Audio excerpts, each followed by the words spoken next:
Hey, what was in front of us? I'm Execute joined today by Algared. How you doing, mate? Okay, I'm okay. It's been, I was saying to Lemming in chat, it's been a rather crappy week for me personally, emotionally and otherwise, but I myself am doing okay. So I'll just leave it there. Yeah, I'm much the same. Yeah, you were telling me a bit about that, yeah, yourself, and yeah, another. So we both had a shitty week, put it that way. Yeah. So. The shit that I had ready, I had to restart the PC. I'm having massive issues with the computer at the moment, well, OBS specifically, so I don't know what's causing it. Like, none of my buttons are working. There was an update to OBS, so that's probably caused the problem. Hopefully it fixes itself in a few days, but I've spent literally I got up like really early to try and get everything working, but it just all goes wrong at the last minute. So yeah, I'll try and get that fixed for next time, but yeah, at the moment it's just all hit the shit. But we've got some stuff to go over. I've got to get the bot up and working too, don't I? We do, because there's a few questions that I can see already there. At least on YouTube anyway. And she's up. Right. So let's go through some stuff then. Hopefully this doesn't shit the bed on me because I'm doing it all by hand. And it probably will shit the bed. We'll see. No, it didn't. All right, cool, sweet. So I need to open this first, which is the thing I didn't I opened first, but so this came out. I've managed to talk to yourself. I've talked to Astropub. I've talked to Grim. I've even talked to Nonstop Bots. Some of you may not know him. He's an Australian streamer, and he is a big fan of the Vanduul ships, so hence why I was talking to him. And I hang out with him from time to time. So basically they dropped, there was 3 leaks found, or 3 links, in the files? I should say. Not in the files. These are links to the actual... web pages. Excuse me. robertspaceindustries.com. And you can see that they are kind of like work in progresses there. But basically when they went further into the files, they found other pieces of information that basically point to what these is. So the easy one just to knock off straight away is the Vanduul Paladin has gone straight to Fireball at CitizenCon, more than likely. And then you've got this Asperia Stinger and a Grey Market Shiv. And then similar pages exist for the Perseus in preparation for AIE. Now, I would also add that could probably mean that these are coming at AIE. I just do want to point that out. But I think we would all kind of agree that they are coming in the next 2 months, like, so between CitizenCon and AIE, so over a 1-month period, right? So that's just kind of, you know, I'm honing things in so to... If you want to take work to hang yourself, it's really... you're hanging yourself on how soon you think they're coming. I'm limiting things so you can see the... So the only rope, like I said, the only rope you're taking is when it comes, not if it's coming, like in the next 2 months. So go on. So what that kind of essentially means, if you look here, is you've essentially got the manufacturer, then the name of the ship, right? So when it goes Asperia Stinger, when we come back, we'll talk about this one in a minute, the Grey... Well, actually, we can talk about this first, because this is the one that is probably got the least information about it. And it stands for Grey Market Shiv. Now, when I look at... You can either see that as a new manufacturer, which it could well be, but I think it is more likely like Cousin Crows. Oh, God, so I had all this up and the wikis died. The wiki went down, but so Cousin Crows do a conversion kit for the Kraken Privateer. So as you come down here, it says pre-converted or conversion kit, right? Meaning it's not actually made by them, but they convert stuff. So, and I think the other part of that would be is they're in a neutral system. They're not in the UEE, but they are being attacked by the Vanduul. So you've essentially got UEE ships and Vanduul ships that they'd be destroying or using for parts and stuff like that. So there's 2 ways that this can kind of go, that they are like the jalopies we saw back in 2019, that were in. God, I had it all up and queued up, and of course, it's obviously reset on me. This one here, and I'll just turn the speed down. I did have it turned down. So there's this one here that's kind of like a partial Mustang. It's got Hornet vibes. It's got different engines, stuff like that. And then there was this Cutlass one. Again, like the Stinger, going into Squadron 42 and using those assets, that makes a lot of sense to me. The other one that I think that would be a lot more speculatory is obviously there's a lot of Vanduul ships too. So could it be jalopies, or maybe in the future it expands into Vanduul jalopies maybe as well. So again, we'll have to kind of wait and see. Obviously, Grey's market's a bit of a hint towards the Grey's market on the trades.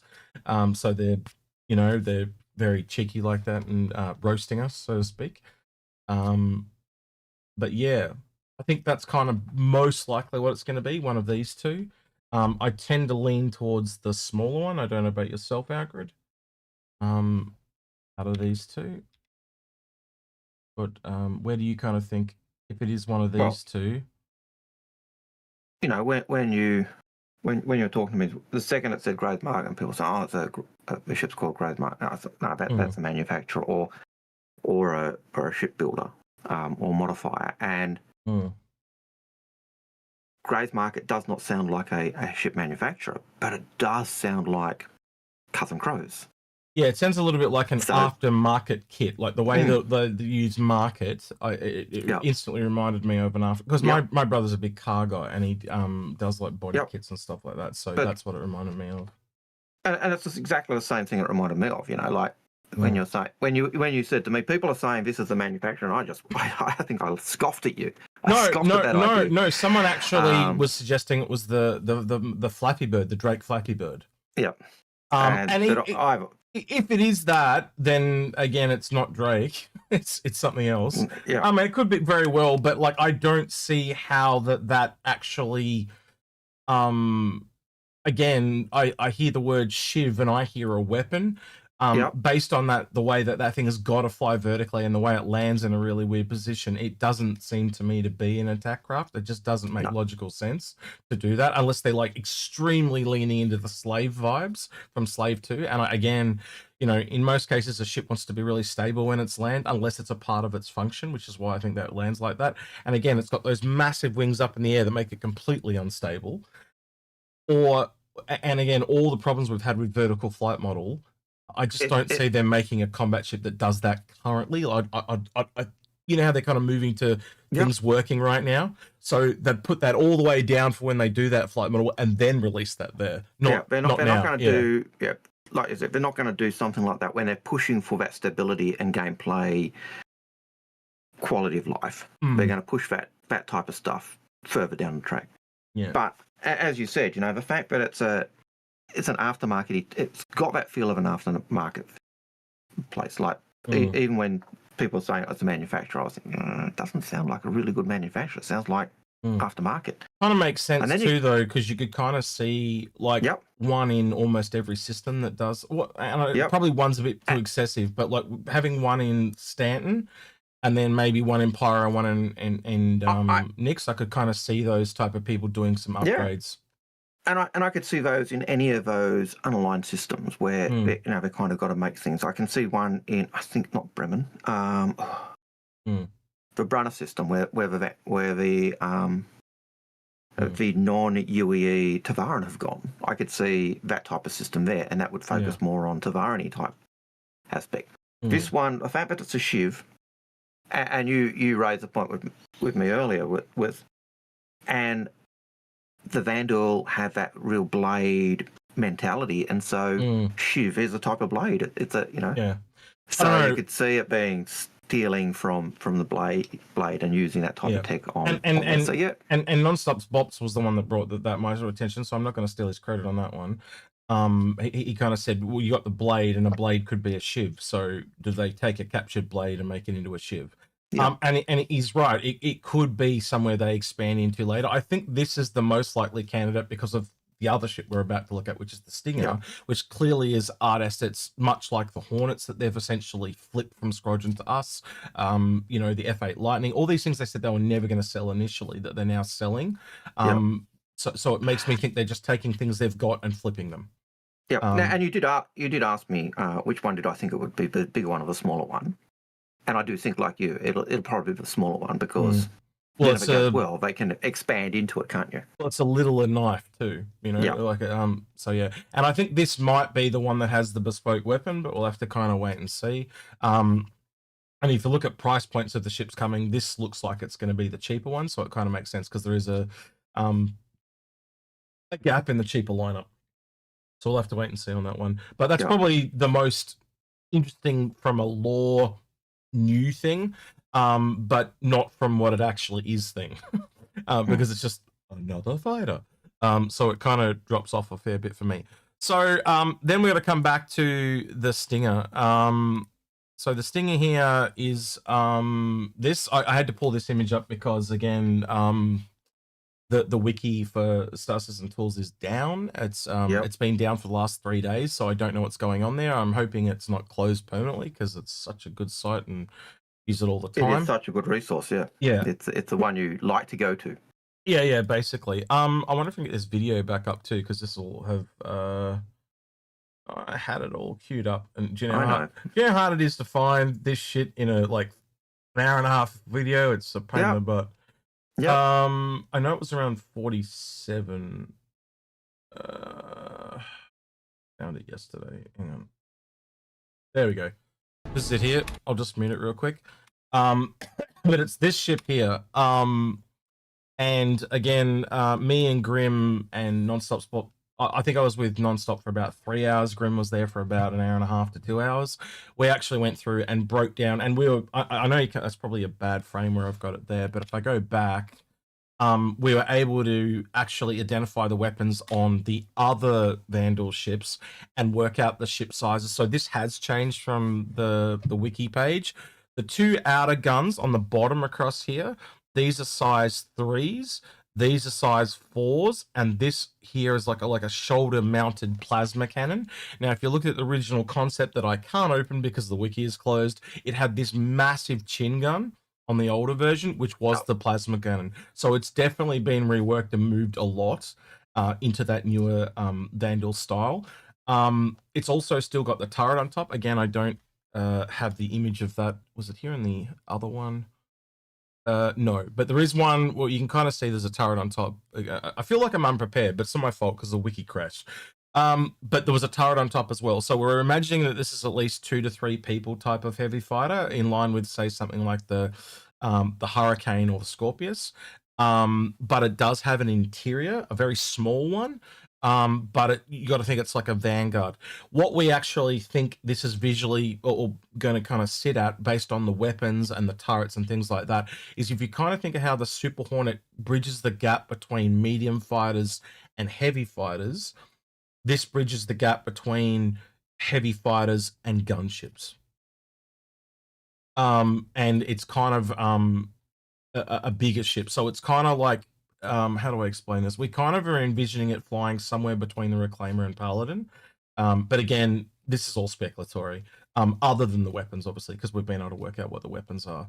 I have to envision, based on the blade and the scythe and the glaive being $275 and $350, that this is at least $450 plus. Yep. And I'd probably lean to even higher than that. It's also got a shit ton of missiles, which is where the name Stinger comes from. So if it's more in the heavy fighter vein, then it's a missile boat like the Misery. So kind of think like a cross between the Vanguard and the Misery is kind of what we're kind of expecting. And then it's obviously got like a bit like the Reclaimer and Paladin. So it's this weird little thing that doesn't exist, obviously, at the moment. So it would be unique. But then putting the alien tax on it, it's just gonna. Man, I have to assume that this is the most expensive of the ships coming at CitizenCon. I can't deny that, and you're saying bridge the gap between the heavy fighter and the gunship. Yeah. 2 size 3s, 2 size 4s, and a size 5, plus a whole pile of missiles. Yeah. If I'm thinking a UE ship that has similar armaments, my thought process goes straight to a Connie. Yeah. Believe it or not. So you can kind of see here, new HUD. There is an exterior behind, but it's kind of empty. So they probably a lot of the work they probably had to do on this to get this flight ready is more on the internal side. It is kind of not super maneuverable, but it's Redeemer-esque. I'd say the Redeemer's more, but it's got a lot of negative space under the bottom as well, so it doesn't appear as big as it actually is. So the internals, I'm imagining most of the internals are directly below that turret on the back. You can kind of see the turret firing and there. you can see the turret there. Yep. You know, Great minds think alike. Yeah, so you can kind of go through and kind of break some of this footage down like we did. We went over it a lot. But again, looking at the size, it also flies across the top of the Retaliator there, and it's probably at least as wide as the Retaliator, if not a little bit more. But I would be like, if I was going in trying to prepare myself, I'd be expecting a heavy fighter, so I'd be looking at least 450 based on the fact that it's like an F8, which is $300, and then put the alien tax on top of it. And then knowing the price of the other alien ships being what they are, and if it goes to a gunship, like I'm hoping it doesn't go too crazy in price. But I think it's going to be this weird hybrid between a heavy fighter and because it's not quite. It doesn't seem quite as big as the Redeemer and the Paladin. Nope. It seems a little bit shorter. Like I don't want to guess the length, but yeah, I'd have to imagine it's a medium, not a large, just based on kind of the pads that we have coming out of other ships and stuff like that. We don't, because again, if that's that really big king ship, that would make that a medium pad, right? And we don't have. I don't even think I can think of another ship besides the Bengal that really holds really big ships like that. So it could be a large, but oh my god, this is going to cost a fortune, brain, if it's a large type of thing. Like it could be like $800 if it's a large. Like that's just crazy. But again, only 3 people. It just doesn't seem. Just looking at the way it flew over the Retaliator, it's just, I don't think it's in that the larger frame. If it's a large ship, it's a smaller large ship, a bit like a Connie. Yeah. Well, yeah, it'd basically be like a Connie. Again, once you go over 42 meters, you fall into the large, but large is a very broad thing because it literally goes from 42 meters all the way to 128. So that's quite a large breadth. And that could be just because of the width of a ship forces it to go into a large category rather than the length of the ship. So there are other factors that can determine a ship's size. But my concern with that ship, just looking at it, playable ship for 2 to 3 players. Most of those weapons look like they are pilot controlled, apart from the turret, and the turret looks like it's got pea shooters compared to what the pilot's got. So, which kind of leads me into thinking that it's more heavy fighter-esque because let's be honest. You look at the Redeemer, you look at the Paladin; they are more turret based. Where the turret feels like the turret off the Freelancer in a weird type of frame. So I'm really hesitant to say exactly which way it leans, but I think if you just take all the weapons that are on it, you can kind of go, well, it can go this way, and this way. And again, like narrowing that scope to walk in going, okay, it can be one of these few things. Yeah, it really does fall into that. It's the same complaint I make about the Connies. It's the same complaint I make about any of those ships where the pilot's got all the guns, all the firepower, and the gunners have got tiddly squat. Yeah. And it really does feel like it falls in that mode, which means for the other players, unless it's got massive engineering aspects that need to be played, it really does fall more into that heavy fighterish side rather than anything else. So that's where I'd be falling in my thinking. Raging Casual says, so an alien retaliator? No, absolutely not an alien retaliator. More like a missile boat like the Misery. Or a heavy gunship like the Retaliator or Paladin, which I also lean away from because, again, as we just said, there's not many turrets on it. There's just the one. I am really in the heavy fighter camp. But the weird thing is the Glaive was for a long time listed as a heavy fighter. It's now been listed as a medium, like the Scythe. And I think that's because they saw that they were going to release this. Yeah. I tend to think Go on, finish off. Well, I'm just going to add that there has been a lot of weapons changes based to the Vanduul recently that Bops went through with me. Also, they've made a bunch of missile changes. I don't think it's a coincidence because this has got missiles on it. I think they're prepping for the release of this thing. So yeah, just lots of things pointing to this is very genuine. In terms of gunship, like I was going to say, it to me, and I said at the beginning, it feels more Connie-esque in terms of what it does. Like the Connie's got the 4-size 5s, which can be a pilot controlled. It's got a small turret that's gunner control. But when you look at the missiles on the Connie, it's got a whole swag of size 1s and size 2s. So in terms of armament, it kind of fits into that. But it's not, even though the Connie's listed as a gunship, it's not the top of the line gunship. It's nothing, the bottom of the ladder. There is nothing else we have like the Misery. Like there is no other missile gunboat, and SA's kind of said it's a good version of the Freelancer Miss. So, again, I don't think it's going to have a lot of cargo. I think you would agree that every single Vanduul ship we've seen is essentially combat. So I think you'd be really amiss to walk in not thinking this is at least combat. But I'm just narrowing the field because again, I want to kind of reserve judgment. But I think my closest takeaway is Misery, but then putting that into a gunship, so like essentially rip all the missiles off the Misery and chuck it on something like the Vanguard, where the Vanguard Harbinger did torpedoes. You'd be essentially ripping the torpedoes off and put missiles on, and I think that's kind of roundabout what I'm expecting with this. So I think that's kind of where I'm at. But I wouldn't be surprised if it leaned into the gunship or the missile boat either more. Oh, look, I think, the idea that it's heavy fighter / gunship works quite well. Like I said, I think it for me, it feels Connie-esque in terms of the armament, but Connie's got cargo, this doesn't. Connie's not a fighter. You go the other way. It just gives you that nice balance. But is it a ship I'd like to see? Yeah. Am I dreading the price of a ship? Yeah. Because it'll be expensive. Yeah, sorry guys. Yeah, I call the Freelancer Miss the Misery. It's just I make up little names for things, and that was like when it first came out, like 12 years ago. So yeah, the Misery is the Freelancer Miss. Sorry, my bad. Because it gives people a lot of misery. Yeah. It's like Doc Martens. Doc Martens are referred to as bother boots because they'll give you a lot of bother. Actually, I might actually go in game and test that out too with the missile changes. I'd be really interested to see how strong the Misery is right now, because missiles, they essentially, the way Bops was displaying it, they've redone how missiles work, where they now cause all the ships have lowered their physical resistance of all the ships, and missiles cause physical resistance. But not only that, they do it in an AoE form now, where it was just a flat damage before. So now they kind of like push into your ship. And so because of that, they basically are just like really strong right now.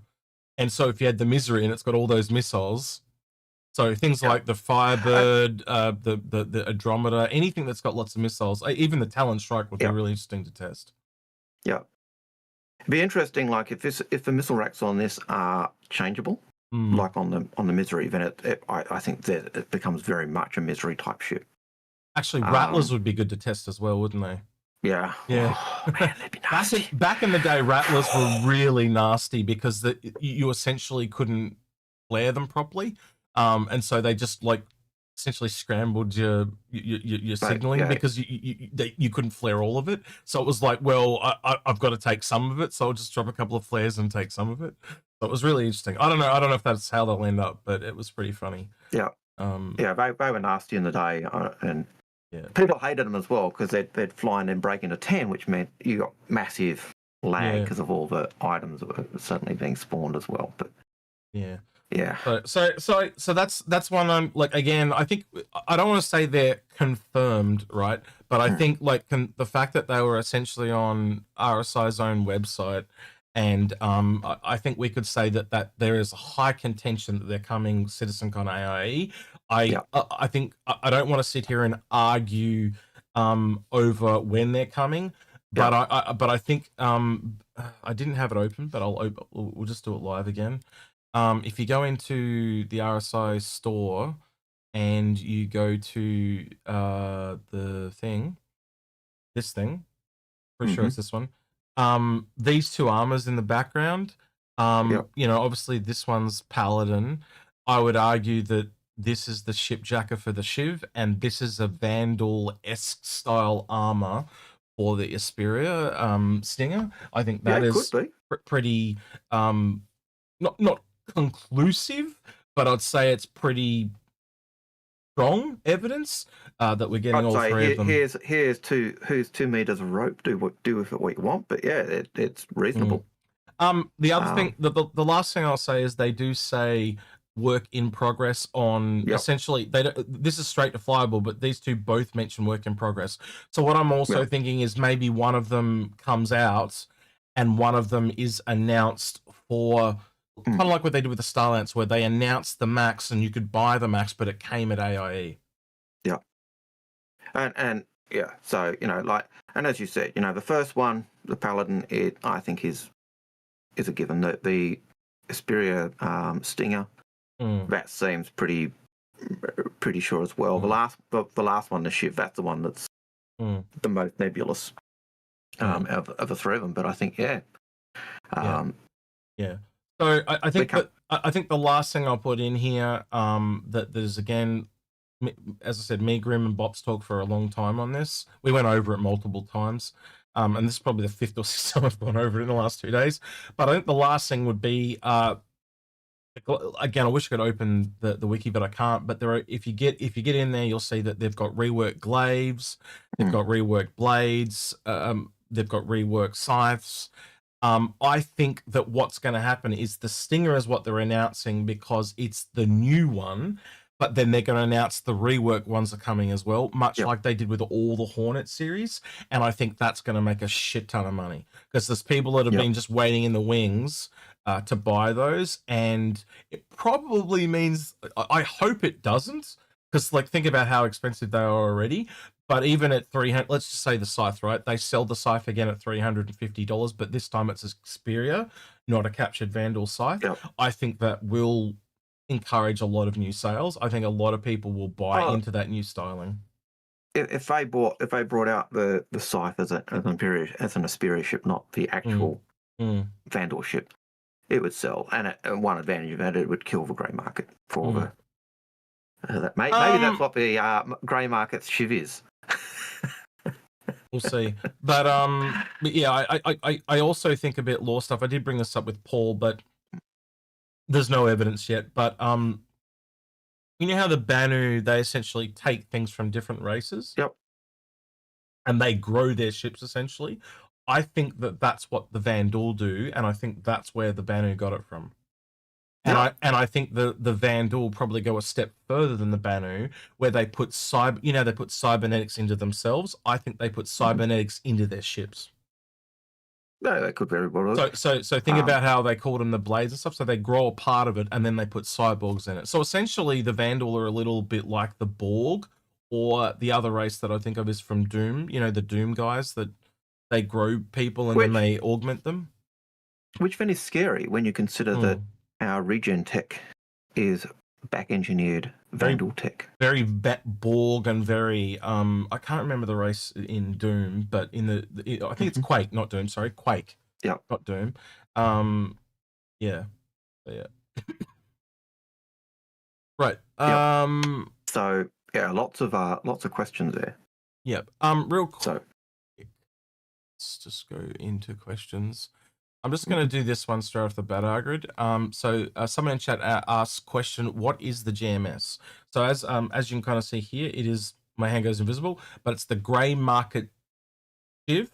But so essentially what we're to go over it again, we think grey market is either converter like Cousin Crows or a brand new ship manufacturer. And I lean a lot more to the, as does Paul, by the way, and Algared, I think you do as well.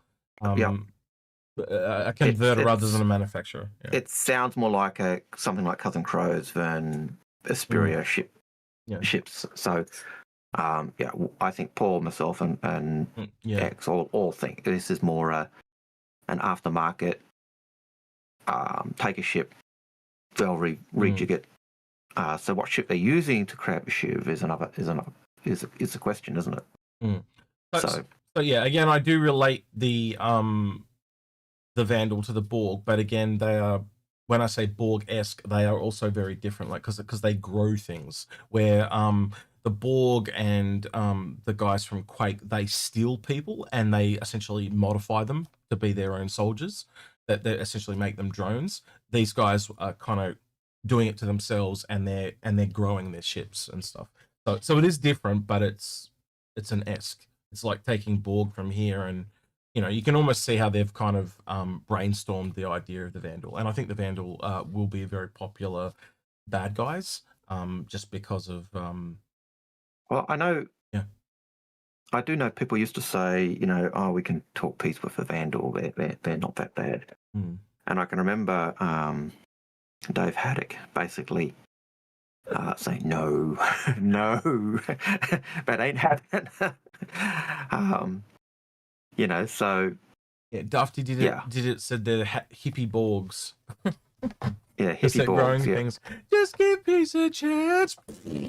With the and they're selling their tech to the Vanduul, to the Vanu, and we're stealing the tech and making it into our regen stuff. So we're all getting into the goo.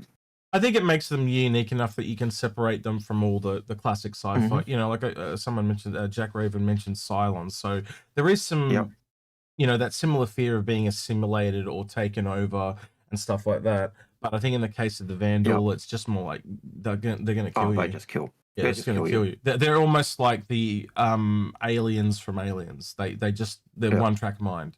Yeah.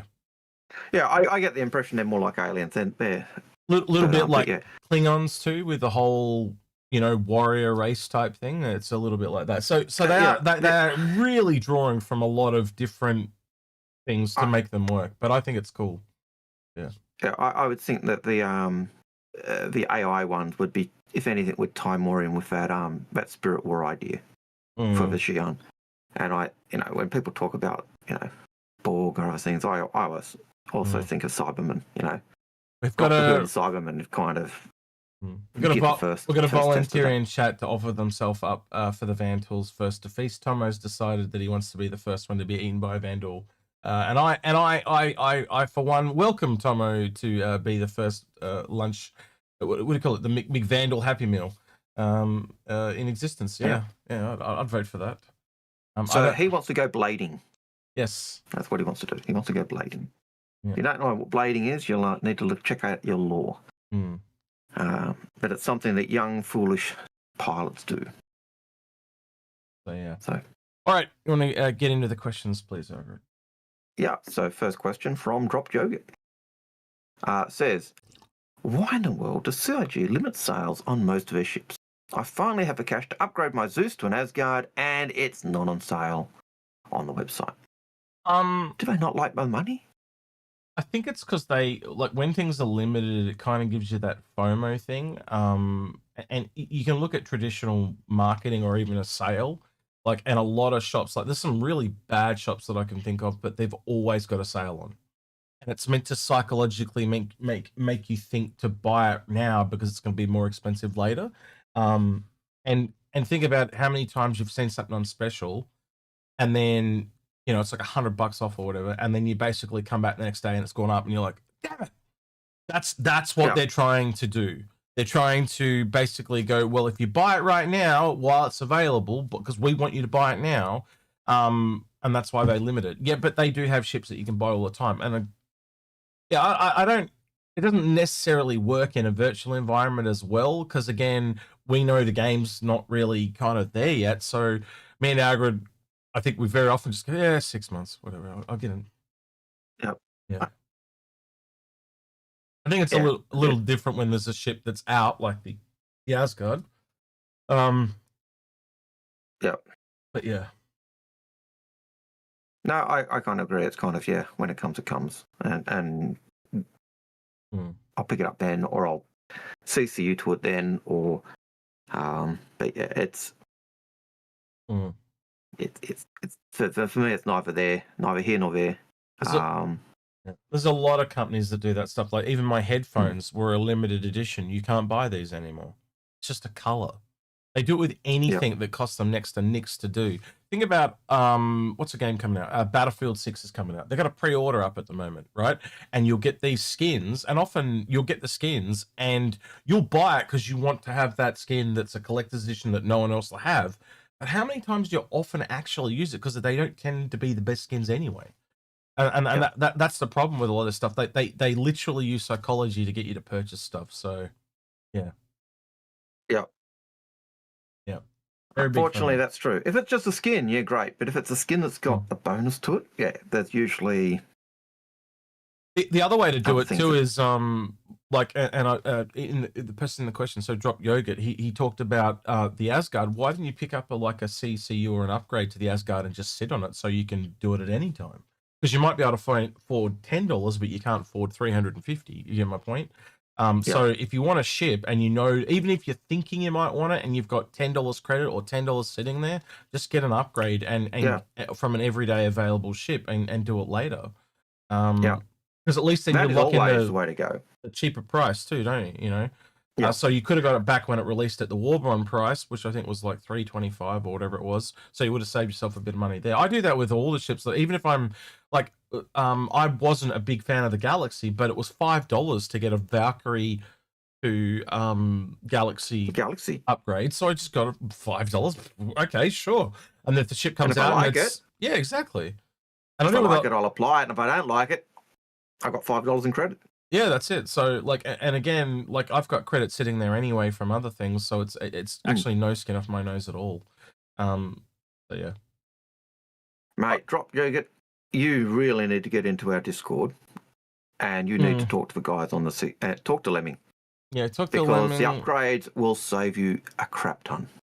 Yeah, there's a whole channel in there called CC. I believe it's called CCU upgrade help. Now. We removed the CCU part because, in fact, I probably need to rename them from CCU helpers to upgrade helpers. Now I think about it. Cabal 6, thank you for the tier 1 sub to Stone Knights. Thank you for the gifted sub. Appreciate it. So yeah, long story short, get in there and we'll get you some help. Yep. And Stone Knight, you're the recipient of that tier 1 sub. So thank Ryback 6 for that. Yeah. Oh yeah. Right, next one, please, mate. Yep. So the next question is from Wolfsense. You mean Wolfsense?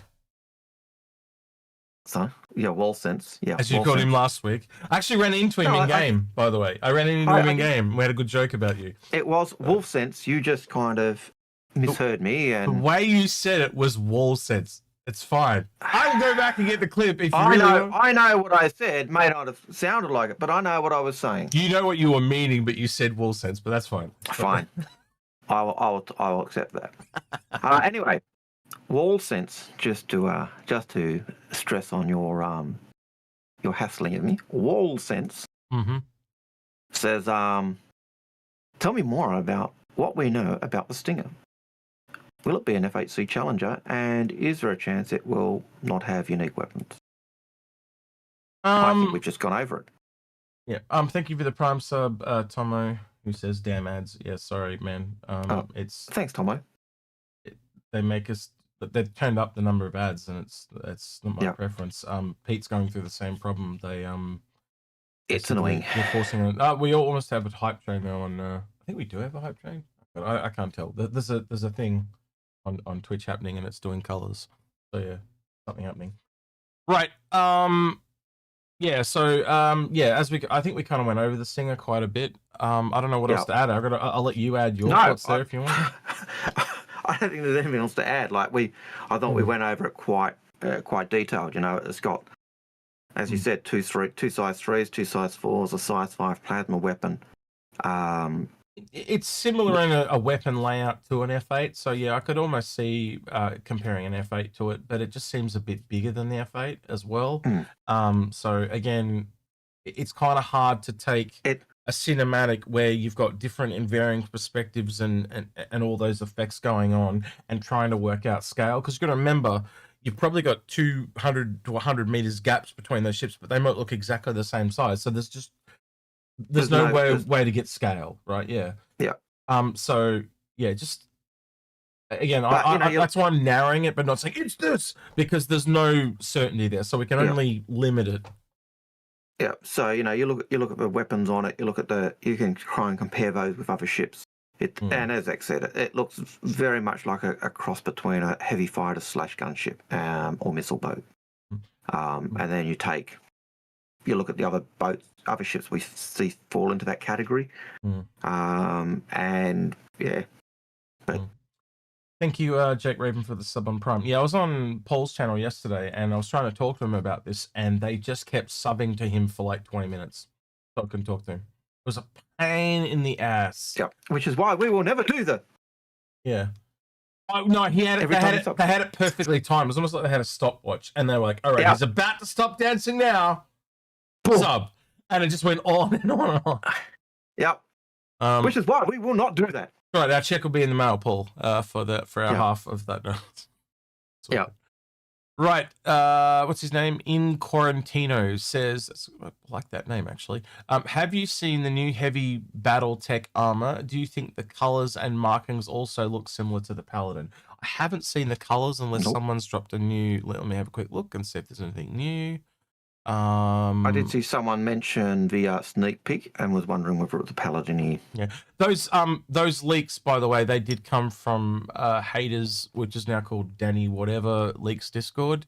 So I have to give credit where credit is due. Apologies for not doing that sooner. I cannot see anything new. There was an image out for the Battletech armor that I have now lost that I can't find.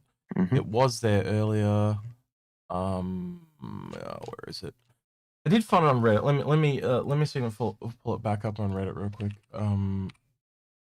It's basically very similar to the one we've got in game at the moment for the Fresnel. But it's Fresno. Yeah, Fresi. Gotta find it. And again, something you see on Reddit, it's like literally there one day, completely gone the next. But it's more utility based, I think. Battle mech. There was two there. There was a battle mech utility and another one. Yeah, link it to me if you've got an image of it. Who asked the question? Yeah, no, found it. I think I found it. I think I might have found it. Inquantino asked the question. No, that's not it. Inquantino. Yeah, there was an image. It's basically, you remember the ones we saw of the one that's in game, and it was like the white without the texture on it. It was like that, but it was similar styling to the one we have. But it was, I think it's a utility armor instead of a combat armor from memory, from what I saw yesterday. But yeah, I can't find it now. But yeah. If someone gets an image, you can link it through to me on Discord, and I'll bring it up. But the amount of double dogs on the Reddit is getting, yeah. There is one that was posted into Twitch. Into Twitch? By Citizen Spooner, I believe. Oh, yeah, thank you, Spooner. Appreciate it. Yeah, you got Nightbotted, but yeah, I see it. Let me bring that up real quick. Yep, I sort of got Nightbotted and had a look. Yep, that's the one. That's exactly the one I was after. Thank you, Spooner. Appreciate it. See, we work as a team. Yep. I'm hating to do this because all my buttons are broken. It'll be this one. Yeah, that's it there. So yeah, it's I believe it's more utility based than combat based. I think they called it a what was it, a tech battle suit or something like that was the name, or heavy tech battle suit. He probably put in his question if I go back and read that real quick. Oh yeah, multiple people linking it to me now. Yeah, thank you everyone. Appreciate that. Yep. We're gonna beat you to the punch. Yep. Look, is that an ASD logo on the back of that backpack? Yeah, that little Stargate looking A. Yeah, more than likely. So yeah, what did he call it? He called it. Have you seen the heavy battle tech armor? Yeah, heavy battle tech armor. Obviously, there's some. It looks very much like a power suit because of the cables and stuff on there. And it's similar to the RMX helmet. You know, the RMX one, which is the one that you kind of upgraded into the one with the fangs on it at Wicklow. And Yeah. there was also a smaller one earlier on that was similar to the Morikov. It related to that as well. So yeah. There's a fair bit of stuff going on with it though, but it's kind of cool. Yep. I think you could say it's pretty. I don't know, Algared, if you think so, but it does look a little bit related to the previous one that we got, the Iron Man looking one.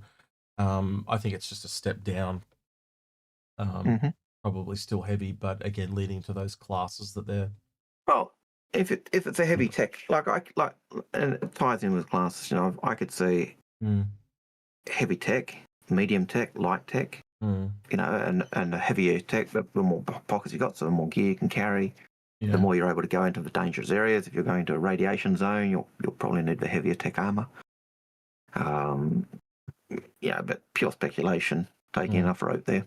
Well, again, having all the wires over it, I wonder if it's got anything to do with hacking or any type of gameplay like that too, because they call it heavy battle. Oh, man, the way it was worded. Hang on, so it's heavy battle tech armor. So tech armor, and I think that kind of implies a few things that we'll have to kind of see. Yeah. Oh yeah, I can zoom in. Sorry, yeah. Hang on, sorry, I will zoom in. There you go. Yeah, it's pretty cool. Yeah. Not a lot too much else that I can really say about that, but we'll have to kind of wait and see what it means in game when it actually gets in there. I don't think we're gonna have to wait too long for that one. Nope, I don't think so either. Next question. Wolf sense, not to be confused with wall sense. Same digit at the end. You know, interesting. These guys have a similar name. Says he loves the Asgard as a daily driver, and his question is, can the Paladin potentially replace it? I think they're fundamentally very different in their what they do. There's not any really kind of cargo for the Paladin. There's like a small amount, but you're essentially got a combat craft and kind of a transporter. They are very juxtaposed Similar in that regard. holes, but yeah, similar holes. They're obviously from Anvil, so they're both kind of combat-y skewed. But I'd say that the Asgard and even the Valkyrie in that regard are both more generalized than the Paladin is. The Paladin is like all guns, all channels. And one of the things that came out when I was talking with Bops yesterday was we were talking about, like, he didn't realize that it had a quad cannons on it, and we're like, so you take the Hurricane and their 4 size 3s and now make them the guns off the old Redeemer that are size 5s, and there aren't 2 of them, there are 4 of them. And he's just like, wow, holy shit. Like that thing's just gonna hit like an absolute truck. You almost likely need a gunner for it to hit like a truck. Bops is in chat. Look, I think when a ship's not out yet and people say, will it be able to replace the ship I'm flying? The ultimate answer is, the only way you're going to be able to test it is try flying it and see if you enjoy it. Yeah. I think that's a really good thing to recommend. And if it is something you say, then do the switch. But as X said, you know, the roles of the ships are different, and so if you're someone who likes doing more cargo, then no. The simple answer would be no. But if you're more combat orientated, then it's a possibility. Yeah. So and again, I think one's like cargo, I think, is more of a generalist than combat. Like combat's a generalist as well, but it's got no like versatile is what you and I consider generalist, don't we? So you can kind of do a bit more with cargo, like, because like again, you can put a vehicle in there, you can put a cargo in there, you can put other little things in there. You can't do that in the Paladin. There's essentially a door that the people walk in, and that's it. So you are it's almost like an extreme version of the Zeus, where and the Apollo, where they essentially made that small door, so it's a funnel, so shit just can't get in there. So it's going to be the same thing with the Paladin. It's just and they've deliberately made that ship bigger too, in a weird way, because it's longer than both the Valkyrie and the Actually, I can prep. Give me a second. I'll do it live. Hang on. Pull it up on the old. Can't press my ship buttons. viewer. It's so annoying the shit out of me that I can't press these buttons because it's just not working. So I gotta do everything like 4 times steps more. So we'll go to hang a link. Thanks to Grim, and let's chuck in some sort of the Paladin. Yeah. We'll do the Shadowfall one just because it looks different. We'll go the Asgard. As you pull them out on Twitch, Fishbowl 1701 basically says what we're saying. The Asgard kind of fits that more language of a general driver because it can do more. But you ultimately, when you're looking at which ship will do the job for you, you really do want to look at it and go, okay, which one best suits my playstyle? And depending on what you're doing, for someone, a Paladin might be the daily driver. For someone else, the Asgard might be. Someone else, the Liberator might be. Well, again, because of their playstyles. This is more people. This is less people, but it's like more guns for less people. So they all do slightly different things. But again, these two kind of essentially platoons on the back of here, other than really using the engines, they're just there to make the ship bigger. They don't really provide any functional benefit at all. Most of it is dead space. If you go look at the inside, I'm gonna do that live too. Hold on, Paladin. Oh, if I can get to the Paladin. Gotta be helpful if I could spell, wouldn't it? Concept. No one's watching. This is all good. Well, I'm watching. Yeah, nobody's watching. And I'm seeing him struggle with the spelling. Let me tell you. And I'm glad it's not me typing because I'd be struggling with the spelling. Yeah, so good.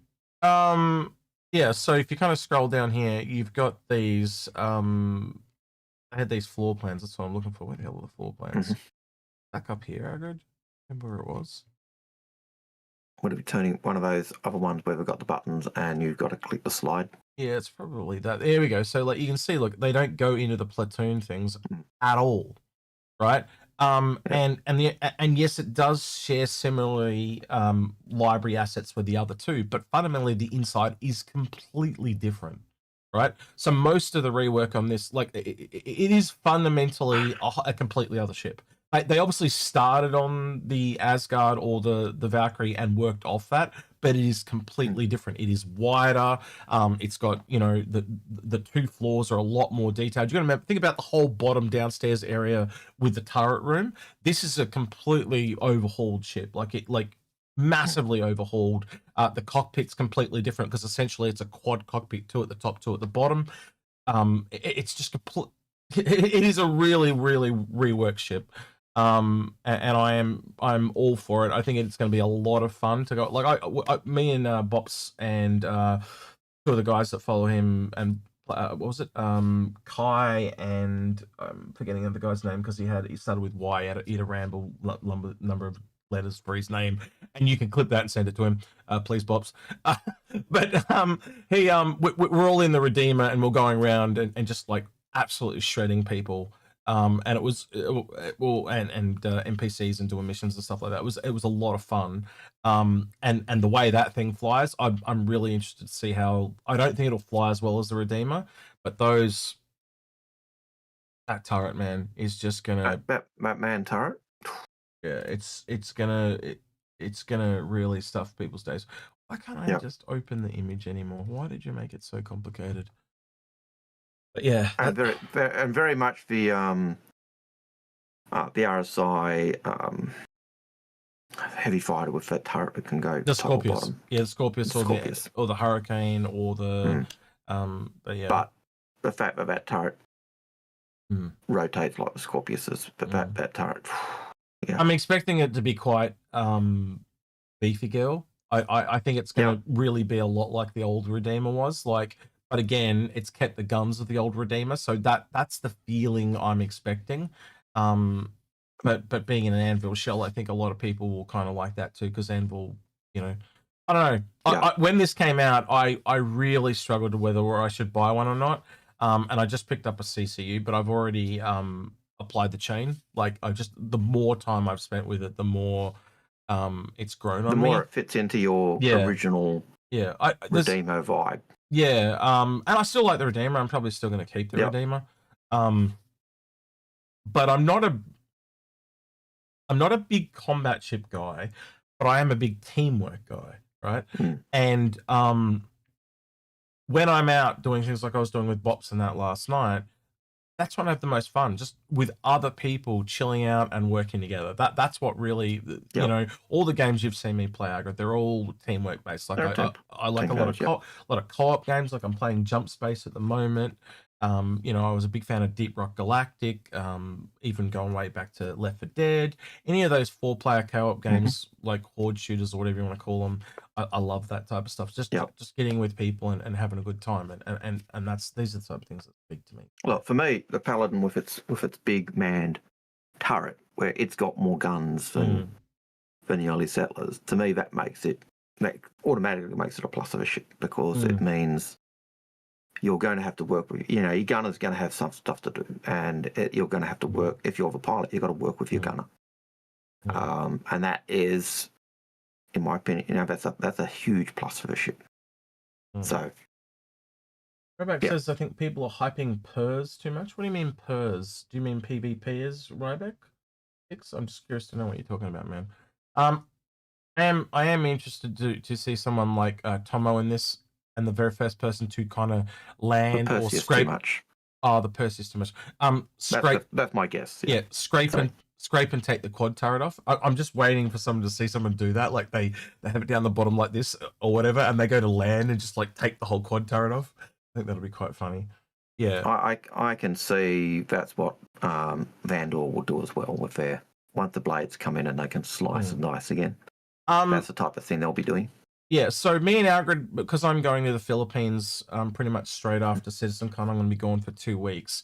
Me and Algared have recorded about 3 episodes to air while I'm away, and one of those is a deep dive on the Perseus. We thought that would be good to release in between there. So you can, we go in and we go all over everything. We go over some little things where they've got things a little backwards, and what I mean by that was they had concept images that they showed that implied certain things, and then we're like, here are the updated ones, so follow this, don't follow that. That's one to look forward to. But yeah, I do think I kind of blame myself a lot, and I said this to Algared, I've said it multiple times now. When I was at SC Leaks, I think we pimped the shit out of that ship for them, and I think that almost hype. I don't know. I don't want to take credit, like as in we did that, right? I think they made the ship, and we just tagged on to that and helped them. I'm not going to take full credit for it. I'm not that big-headed. You know what I mean? Like I feel bad that I hype the ship. Help push the hype. Yeah. That's what I mean. And I think that's a fair cop. Like you look at LTI. CIG have always said LTI is not a big thing. But it's a big thing because we, the backers, turned it into a big thing. Yeah. You know, like, and it makes sense. You know, why shouldn't any company lean into what their backers or their customers indicate they want? Give the people what they want. That's not. Yeah. So yeah. I think we will be getting a bunch of skins with this. I am kind of interested to see what they do with the Vanduul ship and skins, to be honest. Like, are they going to just have the Vanduul and that's it? You know what I mean? Because there's no skins for the current Vanduul ships. My understanding, and I could be wrong, but I could swear I remember them saying when Squadron 42 came out, all the current Vanduul ships would be just updated to the current version. So there's no kind of version 1, version 2. It'll just agreed. But so again, that's what my memory says. Yep, you're right. But in releasing those updates, everyone that's already got them gets a refresher. But then because they're new and shiny, they get to go on sale again. Exactly. I've always hoped that they'd do the Vanduul Scythe as an Asperia ship. I can't understand why it hasn't been. Yeah, and again, when they've said they're not going to do this, not going to do that, and they've broken that rule like 3 times in the last couple of years, I can't see them doing it for the Vanduul when they. I don't see an Asperia Vanduul Scythe as being the same as the Vanduul Scythe. I think realistically, it's like, what would the change be? That it's essentially a seat for a Vanduul instead of a seat for a human, and that's the only difference. Really, it's just a seat difference. Yeah, because in a sense you still get the cracked user interface. I'd actually like to see the Vanduul, the actual Vanduul's interface still be a Vanduul interface. So it's all in Vanduul. You know, you just got to know where the buttons are to work out how to fly your ship, because it's Vanduul. Whereas the Asperia ones have a cracked code where it's kind of jittery and can glitch out, and I think that would be one of the differences, where the pure Vanduul ship doesn't glitch, or you're flying among Vanduul and they don't necessarily attack you straight away because the friend foe signature is ticking. Whereas if you go in UE space, they might initially fire on you because you're an actual Vanduul ship. So, but yeah, that's just pure speculation and dreaming and making life misery for those who have the actual Vanduul ship. So Thomas is saying in chat that he's an exceptional pilot, so he wouldn't be the person to knock off the turret. I don't think you're an exceptional pilot. I think you're an exceptional artist. You like crash into walls and then look like Picasso. So yeah, that's what I think. No, that's why he's an exceptional pilot. That's why he wouldn't be. He's saying, you know, he wouldn't be able to have that precision to knock off that turret. Oh, okay, yeah, that's a good point. But I think because he's such an exceptional pilot, he'd blow off a turret as his ship collided with it. It would be probably more, which would be the same type of thing I'd do. That's right. The entire ship explodes, but the turret survives. Yes, that's true. Yes, he could do that too. You know, I'd probably do, you know, like Tomo, I'd probably, you know, try to slice off the turret, but blow up the turret with my ship. So yeah. It's a special set of skills to be able to pull that off. All right, next question, please, Algared. Next question was Citizen Ninja. Citizen Ninja said, did CRG schedule Invictus launch week in May and AIE in November, because most people who get paid bi-weekly get 3 paychecks in May and November? Or am I the only one who gets 3 paychecks in those months? I'll let you answer that one while I reread the question. Sorry, go ahead. I think it's just middle of the year and end of the year. So November was their traditional IAE thing, and they just went 6 months earlier. So CitizenCon was the start of the Kickstarter, and that's why it's a month, because then when the Kickstarter ended, that was the anniversary of the end of the Kickstarter, that to celebrate that they'd essentially got enough funding for the game. So that's what CitizenCon and AIE were. And then Invictus just came exactly 6 months later. Yep. Just by fluke. Yep. It's the fact that people get paid 3 paychecks in November or May if they're bi-weekly is purely coincidental. Now, we've got a little bit of an update here, Algared. You probably just saw it as I brought it up there then, but I'm going to go back to the browser now. This is the sneak peek. Now, I don't know about you, but my first instinct went jalopy.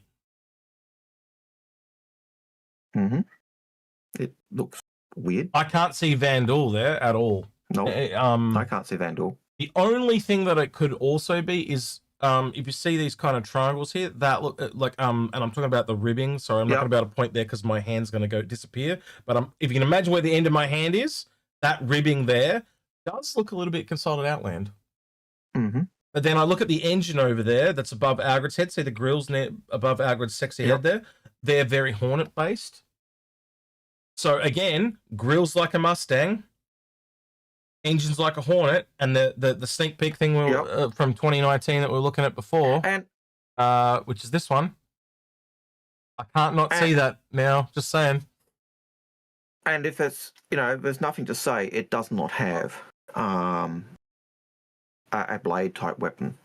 It's nothing to say it doesn't work. Have a similar thing to a Vanduul scythe in terms of a blade that used to cut and slice. But we do know that blade technology isn't in yet and not working. So a lot more human when you look at this ship, though. Like I don't think there's there's no stone texture on it. There's no nothing like that. So I do see just above the kind of Hornet ribbing, Algared, can you see what it looks like to be like 4 grey cables that kind of come down there, and that's similar also to if I can open the right one. See the cabling here? Yeah. The lights and stuff. I'm wondering if that's an update. It's clearly been updated though. But that's what I'm thinking the shiv might be. Anyone else? I don't know. Let's read chat. Well, I'll do a it's poll. probably a shiv, but it doesn't really tell us much more about that. I wonder what that writing says. The number. Does the number give us any clue on that wing if that's in between us? It's a bit blurry, but I could probably zoom and enhance. Someone that's probably off. Someone's probably already done that, in but chat yeah. that's already on that, but we'll see. Do you think this? No, god damn it! I copied. Do you think this is the ship? Copy paste. This is Twitch. Yes and no. And I'll do it for 3 minutes. So both polls are now live. Let's just see what other people think real quick. They'll be coming in and we've got to give them about 10 seconds. It's a Polaris with Halloween paint. That's what someone's saying. The that's okay, so I heard a rumor, and I did tell you guys about this, like back in August, or just around the ship showdown, that the rumored colors for IAE was a coppery bronze.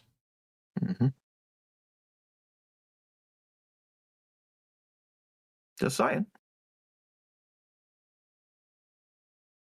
I don't recognize any of this off the Polaris myself. I can see the curvature back there above Algared that you're kind of talking about. Yeah, it could be off the Polaris. What was the person that linked me this? No one gave me the tagline. Okay, so someone else sent me this. So let me open this because yeah, it could be this. I can't see your name, sorry, but yeah, thank you. 90s, I think 90s sent me this. Yeah, I could see that. Yep.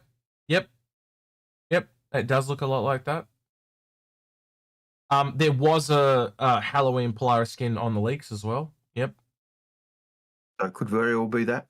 As we often say when we're doing stuff like this, it's enough rope to hang yourself. It could also just be. I'm just going to chuck it out there. What if it's the RSI What if it's the RSI Salvager? So, what if it's a much smaller ship that copies the design of the Polaris? In Twitch.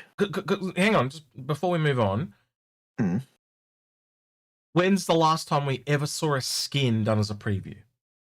I've never seen it. I've only ever seen new ships done as previews. So. Okay, so the Georg Munrika says the number says plate ID 461U98-219 because it's a Polaris and it's already in game. So he's saying that's a number on a Polaris. Okay. So if that is a number on a Polaris, then yes, that is it's a Polaris. Yeah. Yeah. So if it's essentially a sneak peek for a Polaris, that'll be the first time they've ever done that because they've never. Can you tell me a time you've ever seen a skin done as a sneak peek? I've never seen one. So yeah, that's a bit of a letdown to me. But yeah, it's a nice skin, cool, awesome. But if that's all it is, yeah. Yep. Best in show, yeah, it could be the best in show skin. Could be a sneak peek of a best in show. I'm trying to remember when the Halloween one came out. It was a little while ago. I'm just gonna go back and see if I can see it real quick. It didn't have a lot of detail because obviously when you're looking at the little preview things, the Polaris is a little bit far back. So I'd have to go. It's going to take me a hot minute to find it too because it was a little while ago. SA ask the question variant.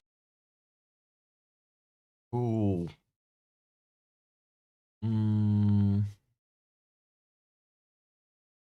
Here, have 2 meters of rope. Yeah. That's what I'll say to that. I don't know. Again, like the only thing we've ever said about CIG that's consistent is how inconsistent they are. But again, doing a skin as a preview, a sneak peek, maybe, I don't know. They've never done one before, but maybe again, it's a misdirect. Because again, if it is the Polaris, trying to make us think it's a new ship, so that would be a really great misdirect. Yep. I cannot find it. And I'm trying to do it. Rabbit says Beam Polaris.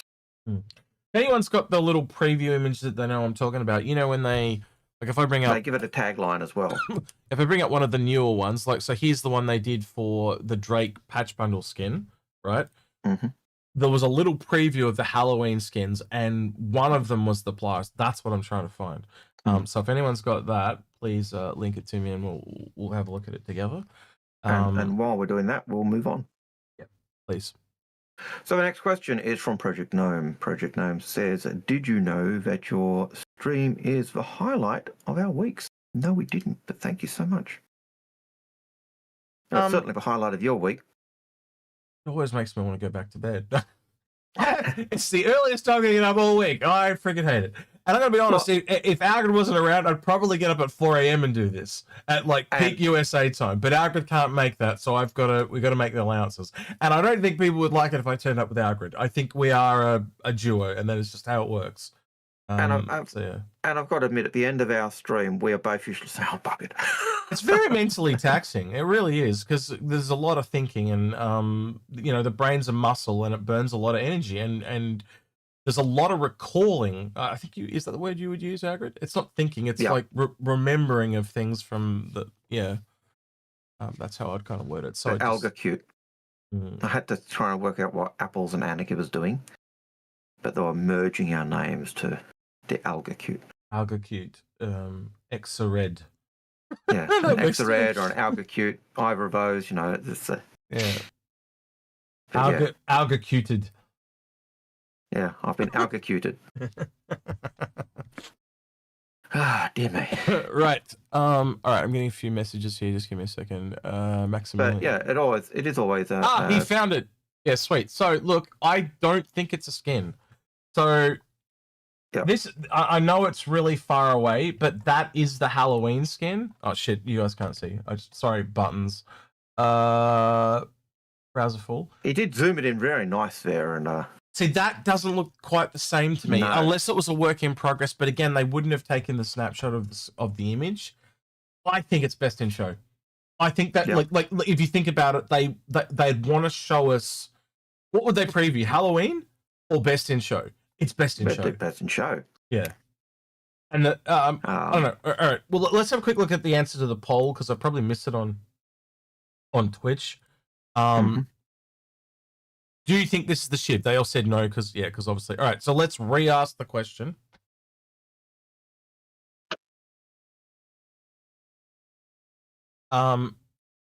Best in show or Halloween? Polaris. Wait. Is this I'm rewriting it. Polaris. Yep. God, I can't even spell Polaris Day. Polaris skin. Either Halloween or best in show. John Mareka says it's the same skin has been leaked for 4 ships that are not top 4 best in show.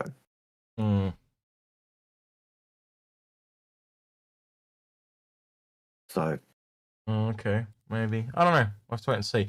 But I don't think it's Halloween. Based on that does not look as the same as the other one.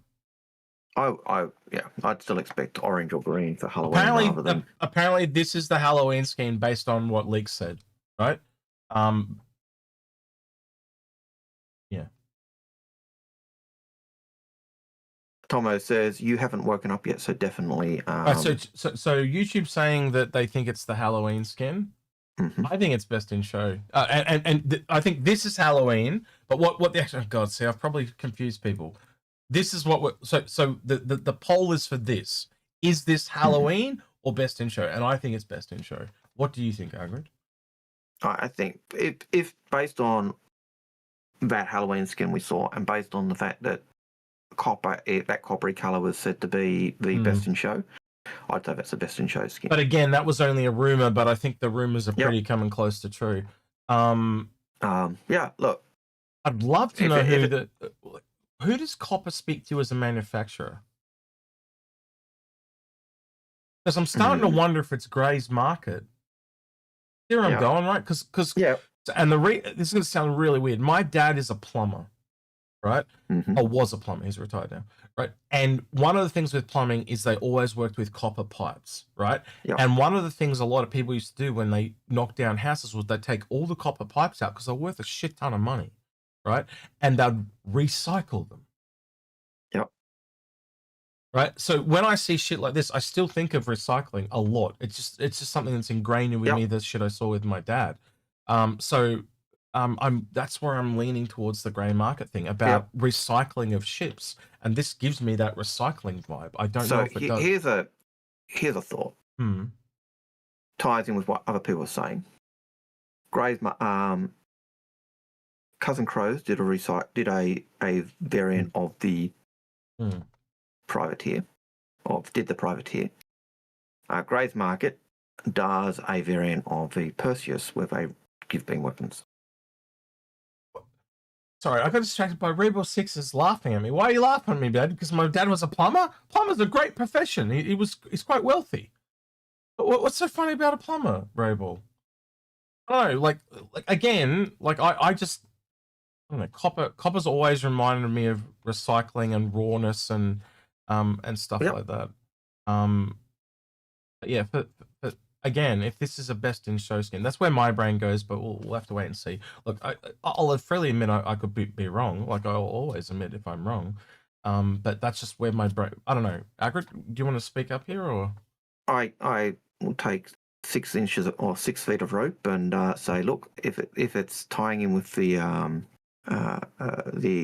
Grey's Market, and that's a Perseus, then why not a Perseus kit? Conversion kit at that place. Now, I would expect a Perseus conversion kit to be on the main area, not in some backwater place. But anything's possible. Okay. So there's 9 votes on Twitch, of which 67% said Halloween. And then on YouTube there is a lot more. There's like 51 votes total, and 57% of people say best in show. That's an insult. You're a dead man. Such rudeness. Did you really say that? He'll take 6. I said I'll take 6 inches or 6 feet of rope. Someone clipped that and said to me, "I will make it my ringtone." That's amazing, and that's exactly what he said, because he does. I do this too. That's how I know he does it, because we think one thing and then say something else. Like we both do it. We're both really, really bad at it. But if he's thought that and said that, that's what's the other line? I'm a terrorist. Like that, he literally said that. It was so funny. It was just so good. Made my day, and it's so good. It was so good. Well, I said terrorist, not no, terrorist. no. You went, "I'm a terrorist." That's literally the words you said, and I'm like, "Someone flip that. That's amazing."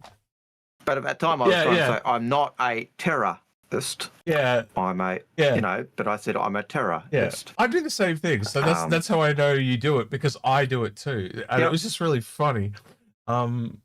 This is why Algared. Yeah, so good. Yeah. So good. So yeah, I don't know. That's where I kind of sit on that one. I think they're just trying to give us a preview of the best in show. That's kind of where I'm at. But we'll have to wait and see. All right, next question. Drop Yoga has a question for you. Why don't you join Paul's stream on a regular basis? You guys could pull in Mr. Beast type money the way it went down last night. Way it went down. Oh yeah, with the thing.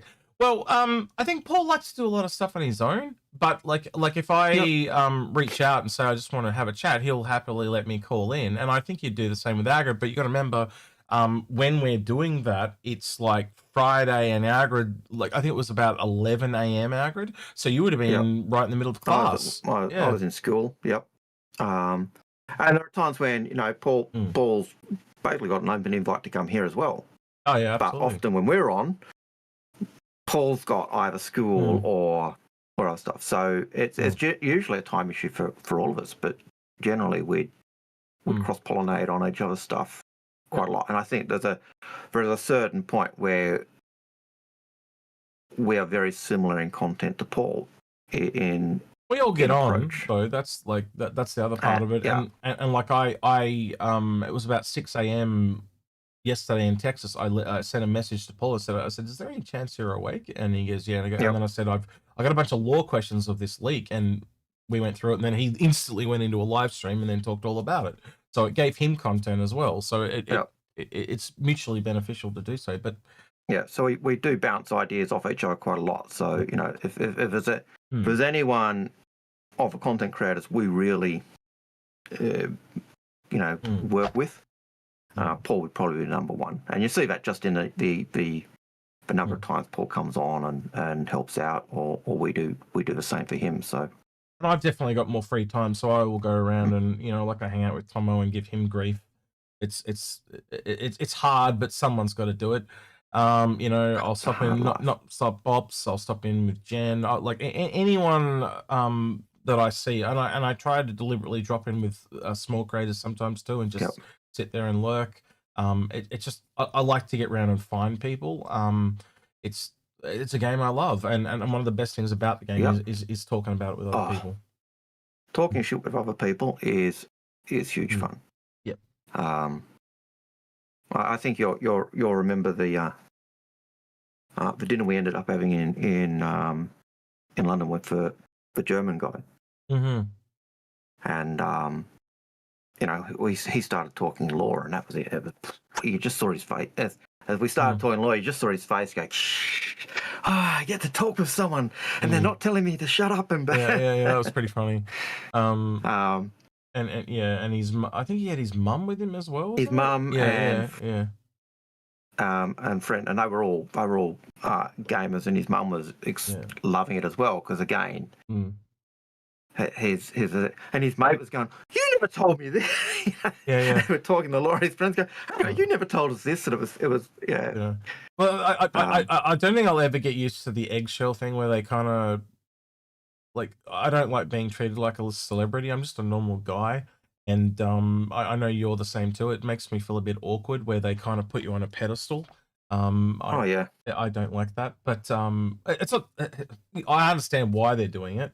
But I love the when they relax a bit after a bit, and then they just realize you're just like them, and then you talk, and that's the best part. But even when we're doing the we're at the hotel, and I'm just sitting down in the with foyer Waffle, because you're a crook, and Waffle and the guys in the hotel, can I go? Yeah, come on, come along, bring your breakfast. Don't let your breakfast go.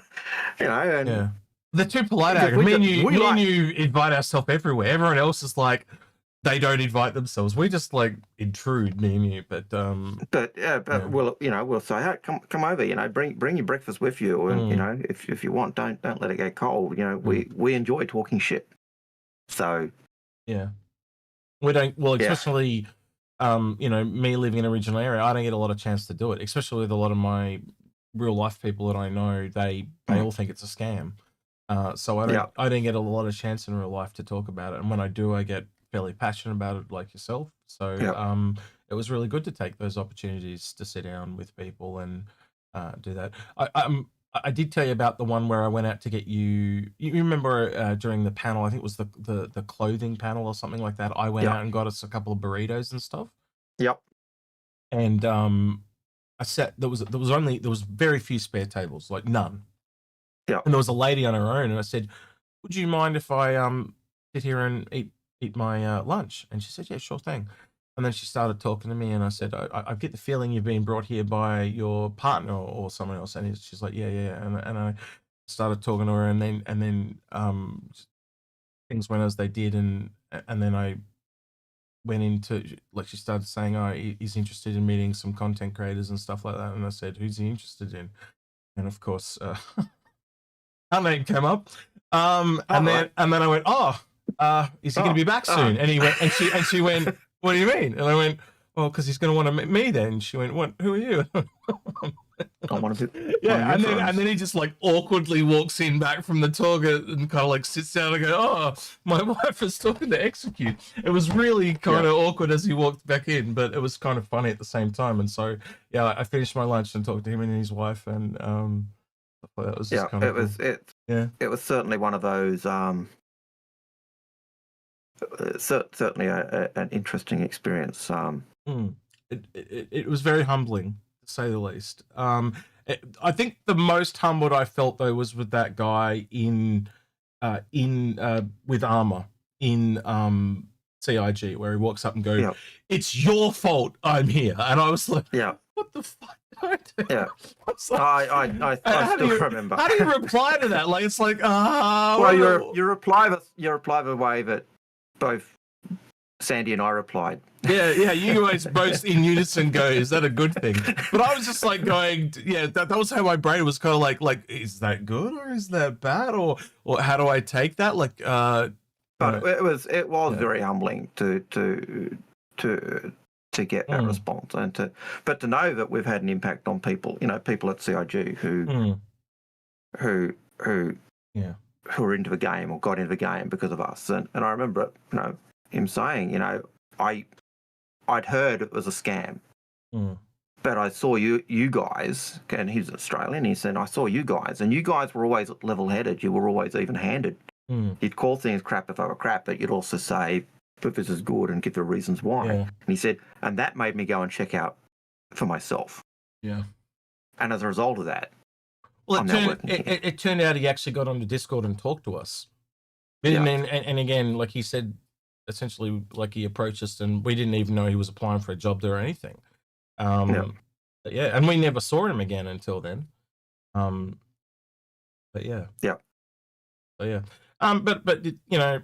it's hard to believe that it's almost been a year ago. It's gone so quick. I know. Well, this time last year, I was starting my long service leave. It doesn't feel like a year's gone by. It feels like just a very short time. George Smith was saying CCU training was introduced to me by Inforunners, saved me lots of money. We heard that from a lot of people at CIG. I remember Ben going, he said it was so confusing. Ben, so if Ben's making the ships and he's confused by upgrades, because everything needs to be fixed. Yeah. But the original idea of your upgrade is you've got this ship, you want to get to this ship, just buy the upgrade. They didn't think of the steps of people going, I've got this ship, I can get it, and then getting the discounts. But I can remember a couple of the guys who were talked to. They said, you saved me a crap ton of ton of stuff before I started working. At CIG, and so I think that's definitely a real big takeaway for me. It'll always be the people and the passion, and the vast majority. I think it was very, very rare that I met someone that was even remotely negative at CIG. I can't think, like, they might be negative on a part of the game or a part that they don't like, but every single one of them was passionate about working there. That was the real big thing, and that was something that really came out in that first Bar Citizen. I think the most negative thing I heard about that Bar Citizen when they were talking ages, and one of the developers was in nappies or preschool when it first came out, and he was kind of now working there, and someone else is like, oh no, man, you're that young. His mum had to buy his first ship for him. Look, it seems a lot of cliche because you hear all this stuff all the time, but and me and Algared are like literally half a world away. But then you get over there and it's just so true. It was like, and there was even things that I remember when we sat down with Ben and John, and we had these things that you and I had speculated on for years, and how accurate we'd been as well on some of that stuff, and it was just. It wasn't vindication. It was gratifying to know that we'd kind of at least been in the ballpark. And again, when I said about 95%, there was very little we'd got wrong. But you can never truly work it all out when you don't have all the pieces. And that's also looking at the way the game has changed over time as well. So some of the things. Things were right back then, but then as their thinking is kind of, I think it's changed because of X, Y, and Z. But that was really Mm.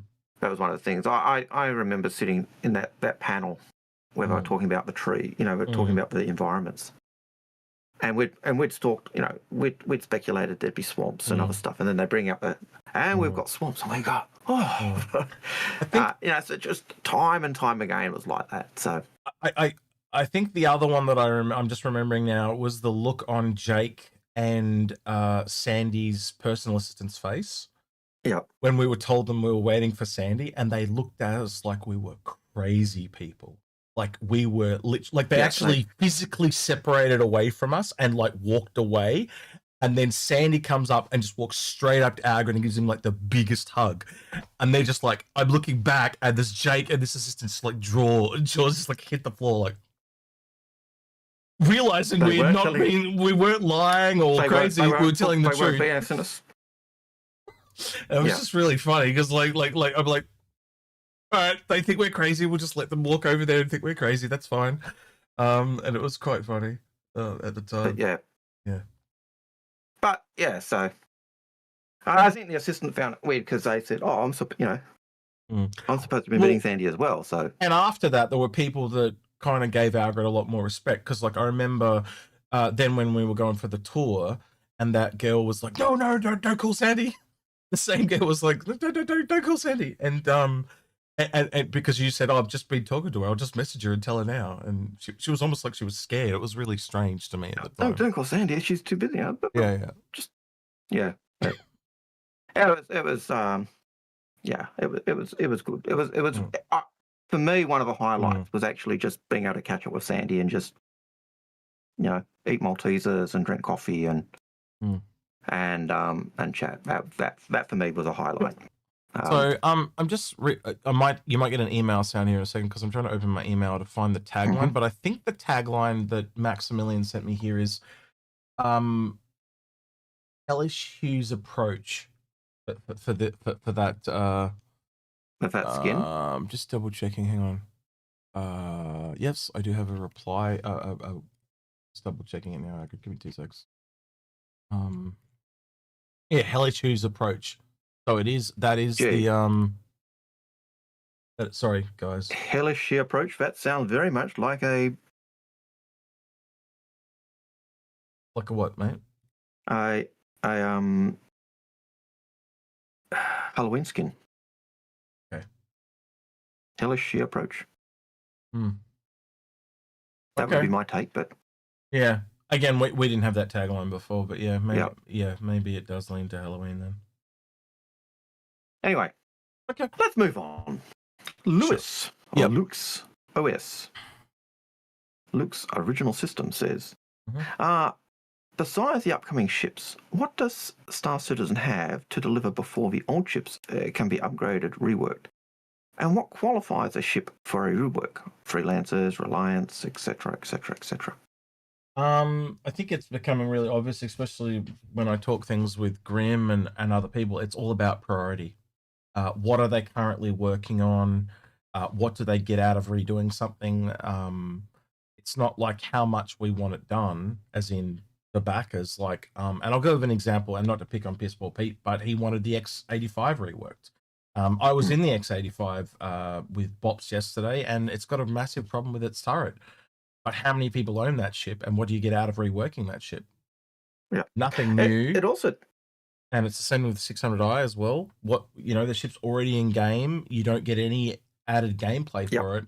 I think realistically, they'll probably rework that as an example when they make new Origin ships.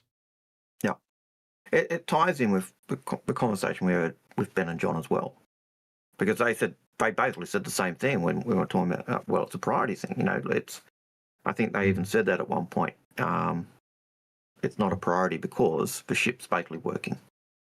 600i rework. We'll get around to it. It's a ship that's working in game. It flies. It does its job. Yeah.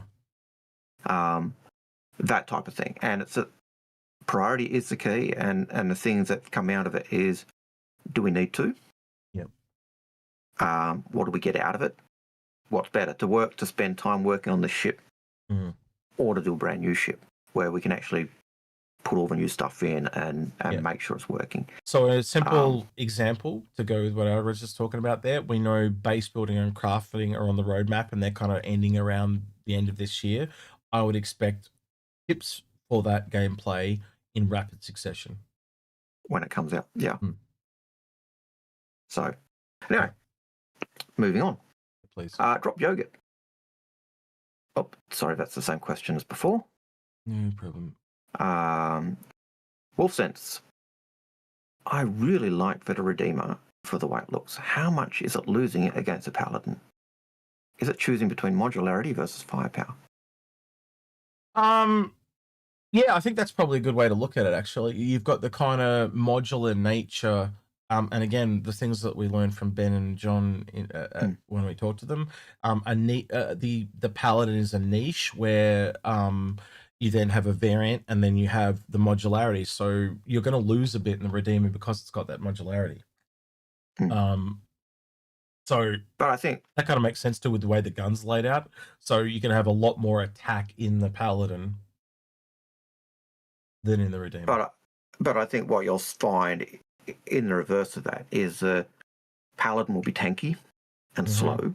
Yep. Whereas the Redeemer will be faster and more nimble in comparison. And you won't have the versatility in the Paladin. So they do balance out. Balance out, yeah. Because like it's defaultly set as a long range escort, and I think you'd probably agree too that the Paladin's probably more defensive in a way because of the armor, where the Redeemer's got the more shields, so it's designed to go out and kind of sustain itself, where the Paladin's kind of designed, well, okay, we've taken too much damage now, let's go back and repair and go out again. Technically you can go far as well, but you're risking more because you've got no base to return to with the Paladin, where shields repair themselves type of thing. Or regen themselves. So they are similar, but then also you can take it from a long range escort and put the dropship module, so to speak, into the Redeemer, and then all of a sudden it's got a slightly different role again. So the Paladin doesn't do that. So I would say that the Paladin is more pure gunship, where the Redeemer is like dancing around the sides, trying to jack of all trades by comparison to the Paladin. It's not a brawler. No, it definitely doesn't want to stay too long in the fight because of the shields. It's a sniper, whereas the Paladin is the brawler. It will go in I wouldn't call it a sniper because sniper implies long range shooting. Yeah, but it's on the edges going, It's, I would say probably more the word I would use is something like an assault craft. So it goes in or a strike craft, like it goes in and hits and then gets out to regen, comes back in and hits. So almost like the rogue attack, where it's kind of like poking and then getting out, poking and then getting out. Yeah. Where the Paladin is literally like a Paladin or a tank. Like it's just going in and it's just killing you and taking the hits. It just doesn't care. Yeah. So SA says, based on what we know we have, what are your opinions on what is missing and what is to come, and your guesses on the manufacturers? And I'm assuming you're picking. Well, that's a deep question. It wouldn't be SA if it wasn't. Where was this written? I don't see this. It's a question he's just put in, and I didn't realize it's a question. Otherwise, I left it. I was thinking it was just a comment based on the discussion. But it says, based on what we know we have, like in ships and other stuff, what are your opinions on what is missing and what is to come? And then who do we think would manufacture it? I mean, it essentially means what ships are missing from the grid. That's pretty simple. And then who? I can answer that I'm going to answer it in a different way to the way he's asked it. Look at the grid and see what gameplay is missing. It's just that simple. So, for example, two ships that I can think of that stand out straight away are the Starfarer and the Endeavor with the bio module, or Science is another good example as well. We have a Sen in Science and we have an Endeavor in Science, so therefore you can see that there's a medium and a large missing. You then look at Agriculture. The only one we have is the Endeavor, so there's 3 ships underneath that are missing Agriculture, etc. The Starfarer's got the fuel collection, and it's a large. So therefore, there's one above that, and then there's two below it. Yep.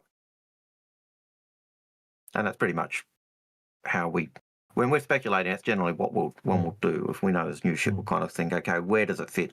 What is missing? What's there? Yeah, I think the only thing we probably try and don't too much is make up a new gameplay. We take what they've told us. So again, sometimes it's a ship and it's the only ship that does what it does, like the Starfarer or the Science or the Agriculture. But that's a heavy hint. Like big game hunting is another one. They've talked about big game hunting, but we don't really have a ship based around big game hunting. But I'm pretty sure we'll get one at some point. You know, and then you look at it. Sorry, I got distracted reading chat. Totally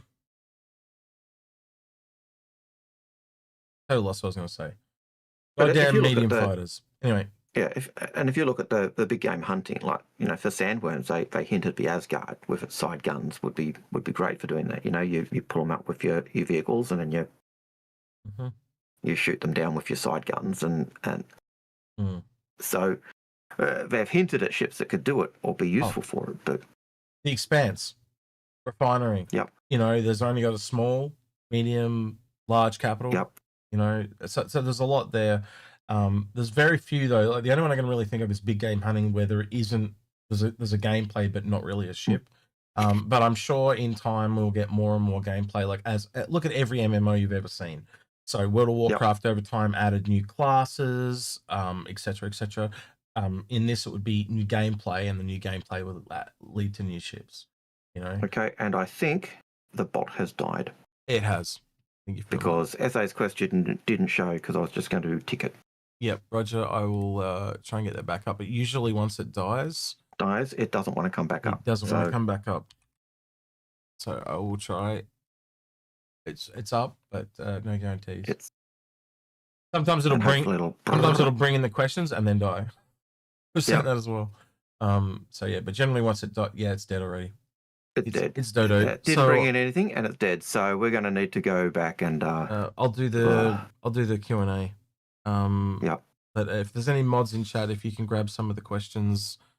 Last one was Agent 1213, which is, did the Paladin sale offer any other skins? Yep. And of course, I wasn't even paying attention to when those questions were because, you know. Yep. So, and that was on Twitch, so. That came in at 9:03. So the bot's been down for almost an hour. So yeah, if you haven't, it's now currently 9:52 for us. So it's been like 50 minutes. It's been down. So wow. Yeah. So if you've asked a question in the last 50 minutes, if you're on YouTube, put it into the Q&A. If you're on YouTube, I'll try and grab it. But apologies for that. The bot is just not working as well as it used to because they keep making API changes, and as they make those changes, it affects how the bot works. And obviously, when Piggles does it, there's Twitch and YouTube. So one makes changes, it breaks the bot. Another makes changes, it breaks the bot. Yep. Okay, so nope. Yeah, it's pages back. Just in chat, just so you know. I just was scrolling back to have a look, and I couldn't find the last. Something someone's reminded me about during this week. I was on with Pissball Pete and PC 101, and they were arguing with me about something that I've gone and asked other people. But you know how you go into the ASD facilities and you can print out med pens or a multi-tool? What would you say that's a precursor to? Crafting. Or a fabricator? Would you say that's a fabricator? They don't think it's a fabricator. They could not see the disconnect or the connection because they kept saying, but you don't have resources to put into the fabricator. I'm like, if you can't see how that's a line of code that just says don't require any resources. And I said that to Paul, he got it straight away. I said it to Grim, he got it straight away. I said it to Bops, he got it straight away. I said it to multiple people, and they all just like, yes, that's a fabricator. And they even added the bigger ones in that regenerate the batteries. So, and the reason I brought that up was someone in chat mentioned there is still no repair gameplay for ships. Stickman said that, and he's right, because there's the repairing of the pipes in there. So that's what you can see my chain of thought, right? So basically, we are seeing the start of all these gameplays come in, and again, they've been working on crafting for what, 2 years. It's all sitting there.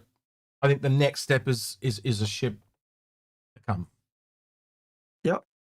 100%. I don't think we'll see a repair ship like a Vulcan. I think we'll see a repair ship probably more akin to the Golem or whatever the RSI Salvager is. And let's be honest, that RSI Salvager, I read you would agree with me, salvage is the opposite of repair. It's just the stripping part, yeah? In fact, that tool is a salvage tool, and it does the repair in the multi-tool. It is literally that.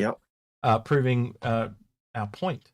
But we've often said they're flip sides of the same thing. Yeah, because it's the same tech, just in reverse. Applying or making the layer visible or invisible is essentially what it's doing. Applying the transparency. So if you kind of work that all through. Daft, if you could be kind enough just to keep an eye out for questions, please, in Twitch, I'd appreciate it. But yeah. So yeah, I just found that it really surprised me that some people, it re-showed me how some people cannot connect things. So maybe that's why you and I come off as so crazy, Algared. Oh, look, part of it is because we're crazy. You know, so yeah. Zelcom has a question from our chat. It was, what kind of kit bash ship would you like to see from a new ship, or from this new ship builder, or this new ship modifier? What would you like to see? I'm ambivalent. I'm the same. Doesn't really bother me. Anything's nice. I'd like down the track to be able to go in and modify any ship. But that is something in the distant future that's still not even a pinprick of light. I think we kind of, if it wasn't one of those ones we saw in the sneak peek, when I talked with Grim and that Bops, we kind of went through it, and basically the only way that we kind of figured it, there was 2 ways you could do with the current tech that they have, right? You could make it so it was like damaged texture or banged up, like, because we know you've got the repair, what do you call it? Not the repair things, the worn textures that make them worn. So you can do it through a texture like that. You can maybe look at bent or damaged with a texture as well. But then we know that, like, when they did things like the Fury to the Fury LX, they added fins and stuff. So essentially external greebling. So you could make a library of greebles and essentially have them to set outside position using entity spawns to then randomly spawn different ones. So every time you reclaim that junker ship, it would, or call them jalopy. I'm going to call them junkers because I don't like jalopy. Junker ship, that it spawns different junk in different places. So you can kind of almost envision, say, something like a cutlass, and it's got different, you know, like you take the fins off, but then it's kind of got like junker fins, or, you know, an engine grill or something like that, or a barbecue grill plate that's been used as a fin or something like that. So you can have an entire library, because if you're in one ship, so to speak, Algared, and I'm in the other, and we pull them out and they look identical, it's going to kind of really break that. It's not going to feel like a junker. It's going to feel like it's just a copy. And the only that was something that me, Grim, and Bops kind of went over, was trying to get them to differentiate that they are junkers, and that's the only way I can currently look at the kind of pool they have. Now down the line, they could obviously extend that a lot more and allow you to pick the pieces that you put on there, or you know, they could even go a lot further and say, what engines do you want in there? Do you want to put Hornet engines on, or do you want to put Cutlass engines on, and stuff like that? But none of that is in game right now. So I think you would agree that, as you said, is the simple approach is just to go that. To just do the random, but yeah, even that though, with the random greebling things, I think they're going to have one that's preset.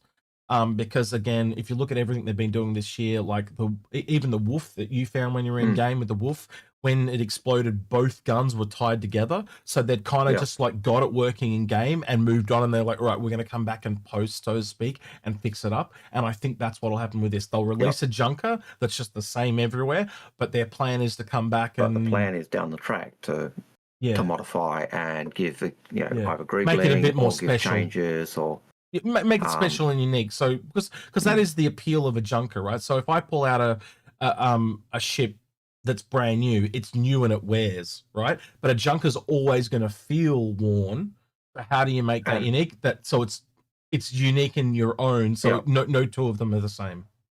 And that would be, down the track, you could see them easily doing not easily, but making an option where you've got the bank of stuff that they do random stuff, and then it comes, okay, well, now you've got a choice. You go in and get, I want that one, I want that one, I want that one. And if it's, if you're putting different engines on, that's going to change. That could down the track even change the flight model. So there's questions and problems that come with all of those. Yeah. But, well, the other simple one is with those greebles too, is you can have different colors. So you can have like a silver one, a brown one, a rusted one, and stuff like that. So if you were inclined, when they bring the paint system in, you could essentially, you can't have every paint on it. Well, I guess you could have every paint if you want to pay to paint, but the default colors probably a little selection, so you can pull it out, and that's how it changes. So it's different greebling, different textures, different colors, and so no two junkers. I think that's how I'd want it to be. I don't know if you're in the same vein, but if I was making junker ships, I think their appeal is that when they kind of when they kind of come out, they're different. No two are the same, because again, if you looked at anything that was recycled, they don't tend to be the same. They are they're makeshift, and again, it's called a shiv, which is like a makeshift weapon. So that's where my brain goes. It goes to that makeshift recycled vibe, and again, you're losing it in one area, which is the uniqueness and the newness, but you're gaining it in that unique way. So you're not getting that newness and freshness and everything else, but you're getting a unique ship that might be slightly weaker. It might be, it'll be interesting to see how they do it. So look forward to seeing it. Will I necessarily go down that line? Probably not, but well, who knows? Well, again, I think we'll probably learn a bit more when they talk about it, and I'm sure they'll talk about it. If they don't talk about it at CitizenCon, they'll talk about it over time. I think definitely they'll talk about it down the line, and I could see them if that is as we're speculating for Nyx. I think the Nyx. I think that'd be the one that'd come later when Nyx is I think they. What you mean, the ship? Yeah. No, I think the ship will just come. It doesn't require Grey's Market to be in effect. But I think going to Grey's Market obviously requires Nyx. Like I think it's a little bit like some of the things they've done in the past, where they've planned for certain things and they just don't. I think they were planning for Nyx here, but they didn't quite get there. Planning for Nyx. Yeah. Yep. So sometimes the marketing doesn't line up with the thing. So yeah. So I could see either way. I could see them just leaving, because it's still a work in progress. They could leave it until Nyx comes and just do it then. Yeah. They could do it beforehand and as a ship, so either or. But yeah.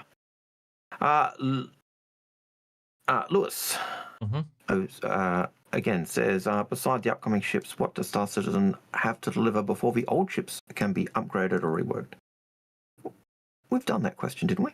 What does have to deliver the old ships can be upgraded, worked, and what qualities the ship? It was similar to that, but it wasn't the same question.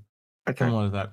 I think the question previously was from someone else who basically said, what is the priority? Like, how do they choose which ships are done in what order? And it is the same answer though. So it's priority. Yeah. It just comes down to priority. And I think a lot of their priorities are the current gameplay they're working on. And if it's not gameplay, then it's like what is needed for squadron, things like that. So it's not rocket science. It's becoming really, really obvious as time goes on. You can essentially kind of like read their tea leaves and see what they're doing. What about those other ones above Algared? Did we miss those? These three up here above I'll just tick them with execute .com, emojis. yep. These three up here. We may have, because we went down. So yeah. So do you want to do? All right. Zelcom says, what kind of kit bash ship would you like to see from the new seller builder? I think he just asked that one. Yeah, that was already the one I had asked. Yep. Yep. And then that's an insult.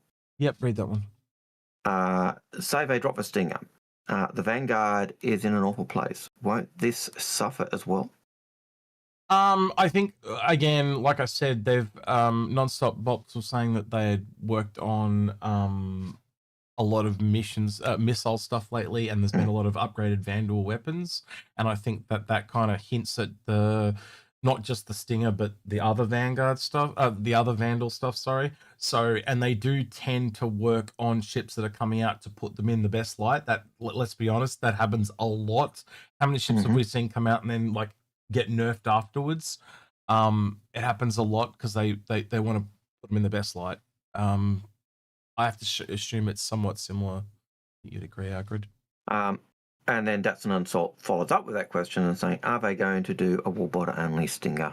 Or they are going to do a Warbond only Stinger, aren't they? That's something we talked about too, because it did feel like an F8 in a way. So imagine the golden ticket thing again, where you can't get an upgrade to the F8. You had to buy it outright. You could buy it for credit, but you had to buy it outright.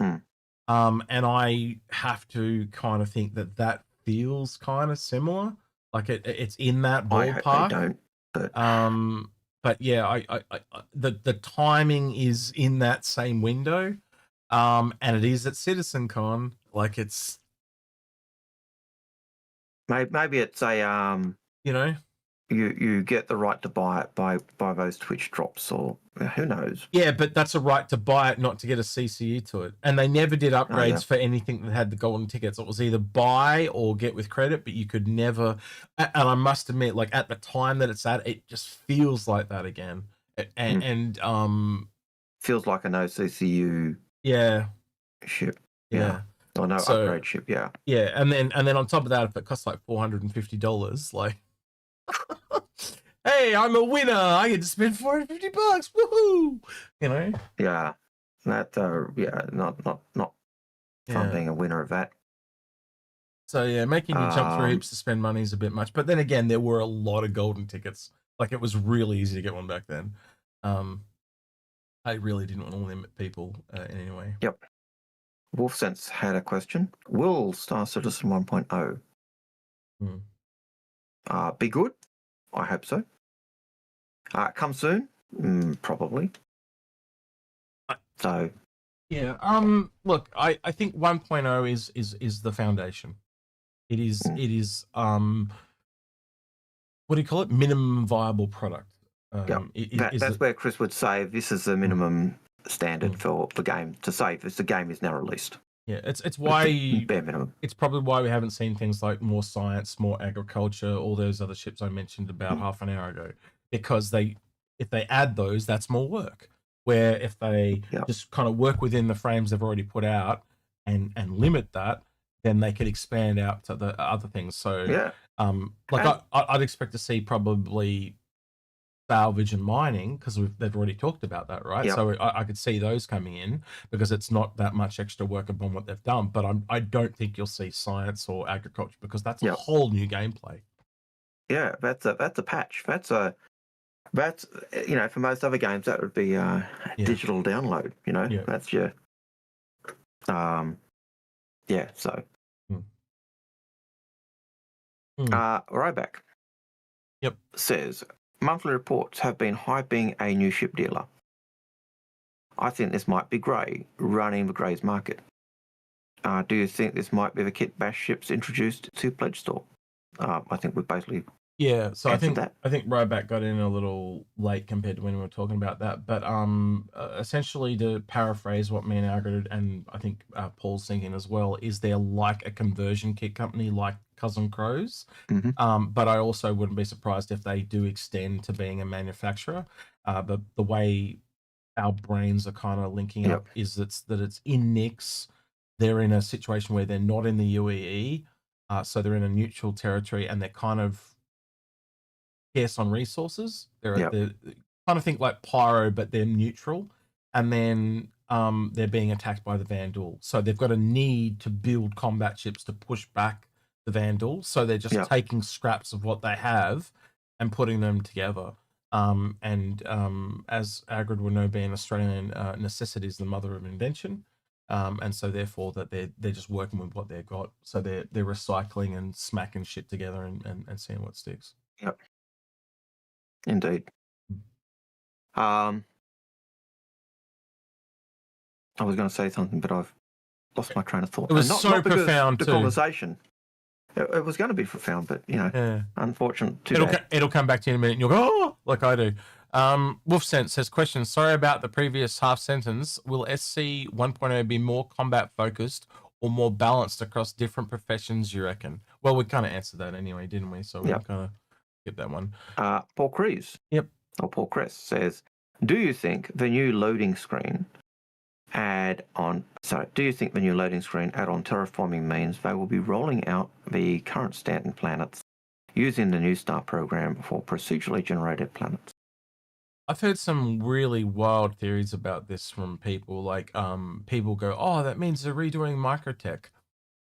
Think about all the work they've done on Microtech to build the biodomes and all that. Like, you're talking about, you correct me if I'm wrong here, but if you re-terraform Terra, you'd be removing the snow, would you not? Well, if you in short, yes or no? Yeah. If you reform Microtech, you're fundamentally changing the entire thing that's been built around that planet being based in snow. So therefore, you're just deleting all the work they've ever done. That does not make sense at all. You've essentially gone, let's just redo Microtech for fun. Like, no, they're not going to do that. Like, that's just deleted years of work. Never going to happen. So they're going to have it that they try it and it fails. Yeah. I don't know what it means. It could literally just be a story on a loading screen. Like the, do you like double dogs? Or what is the most the most pirated ship of 2025 or whatever they put there? Yeah. The flat cat grooming contest. Yeah. It's just a fluff news article. It could mean absolutely nothing. Yeah. I suck at this. Thank you for the tier 1 sub on Twitch. Appreciate it. Yeah. That is true, Lemming. Due to its distance from the sun, it does have snow, but like, there's nothing that you can breathe on there and stuff like that. But a lot of the terraforming stuff,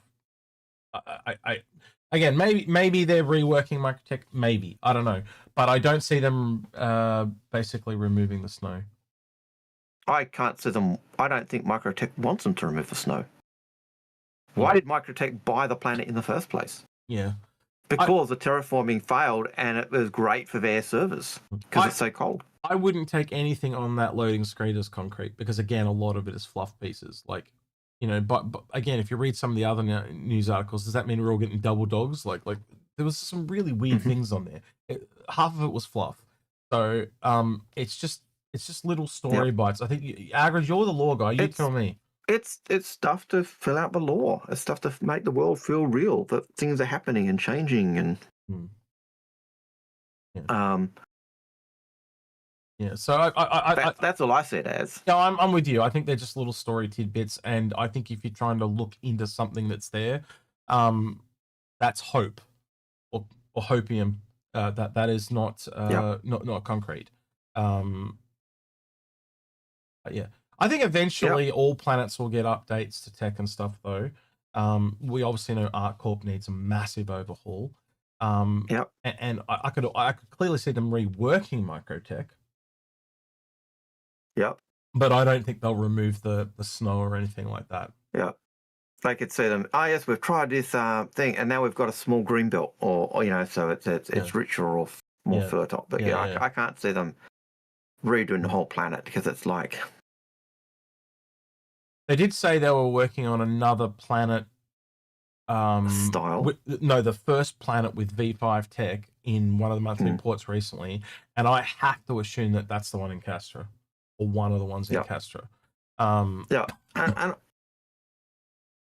I could see a new system coming out where the planet has been previously considered uninhabitable, and then apply saying, oh yes, and this new tech enables us to have terraformed this planet, so this planet is more habitable. But that's not going to change the stuff they've already got because it's just insane.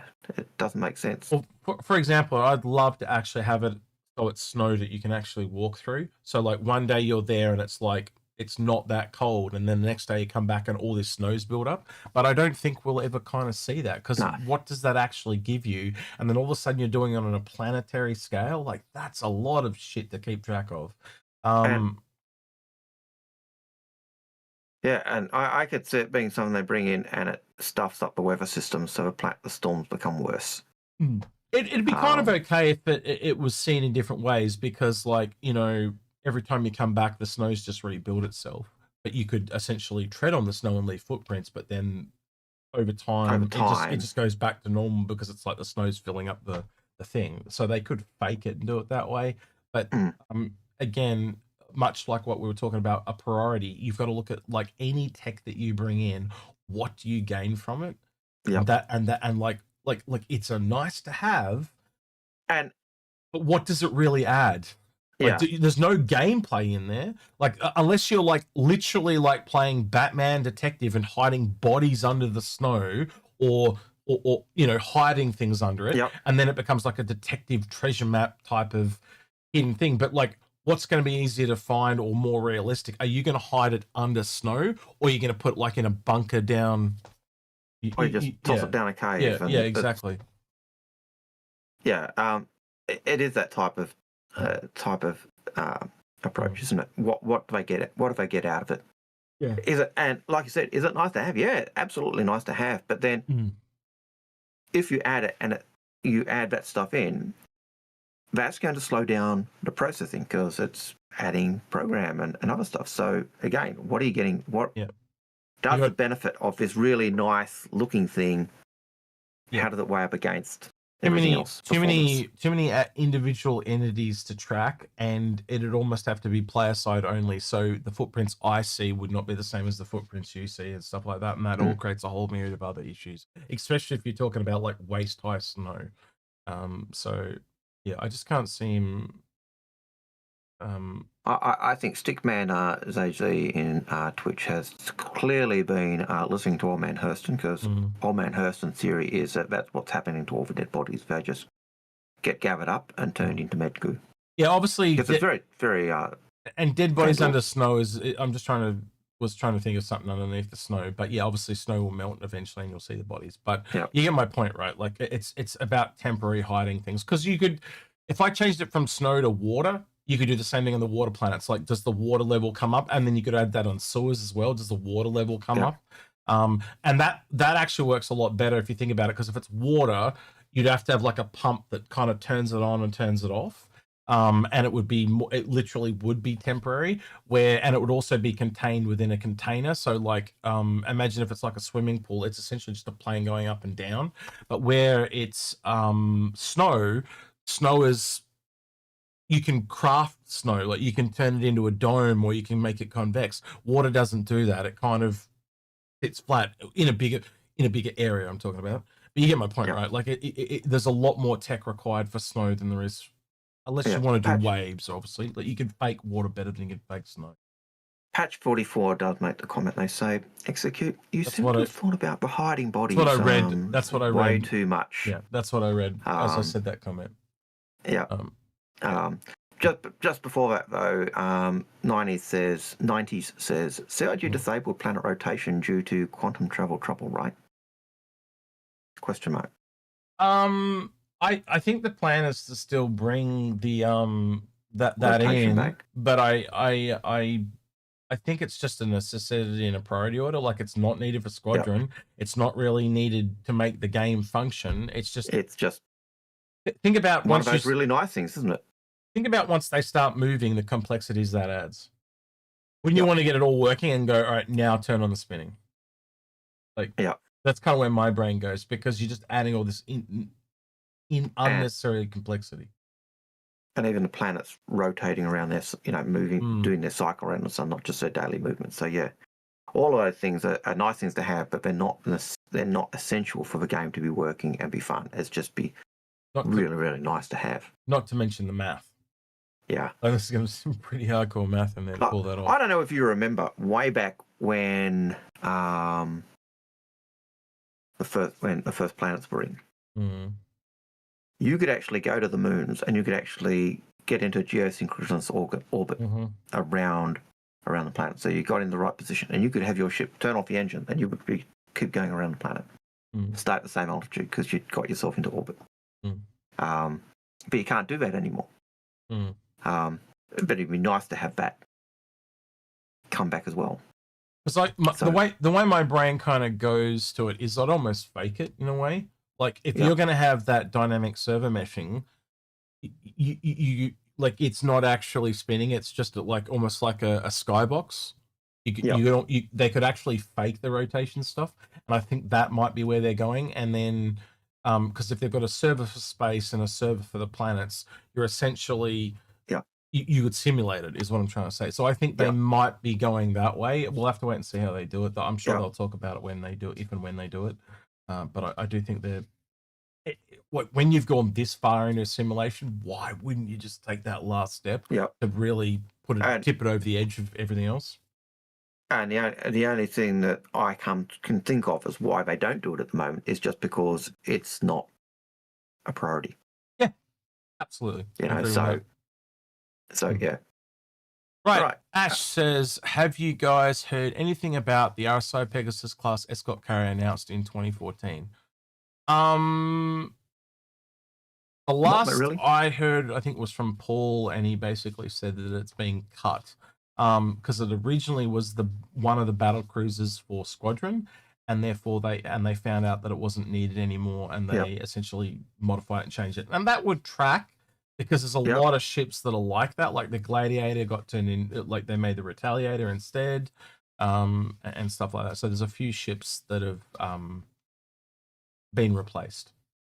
Yeah, I heard that it had been cut from the RSI lineup, and then later I heard that it had come back into the lineup. So, but what it is and what it's functioning as, don't know.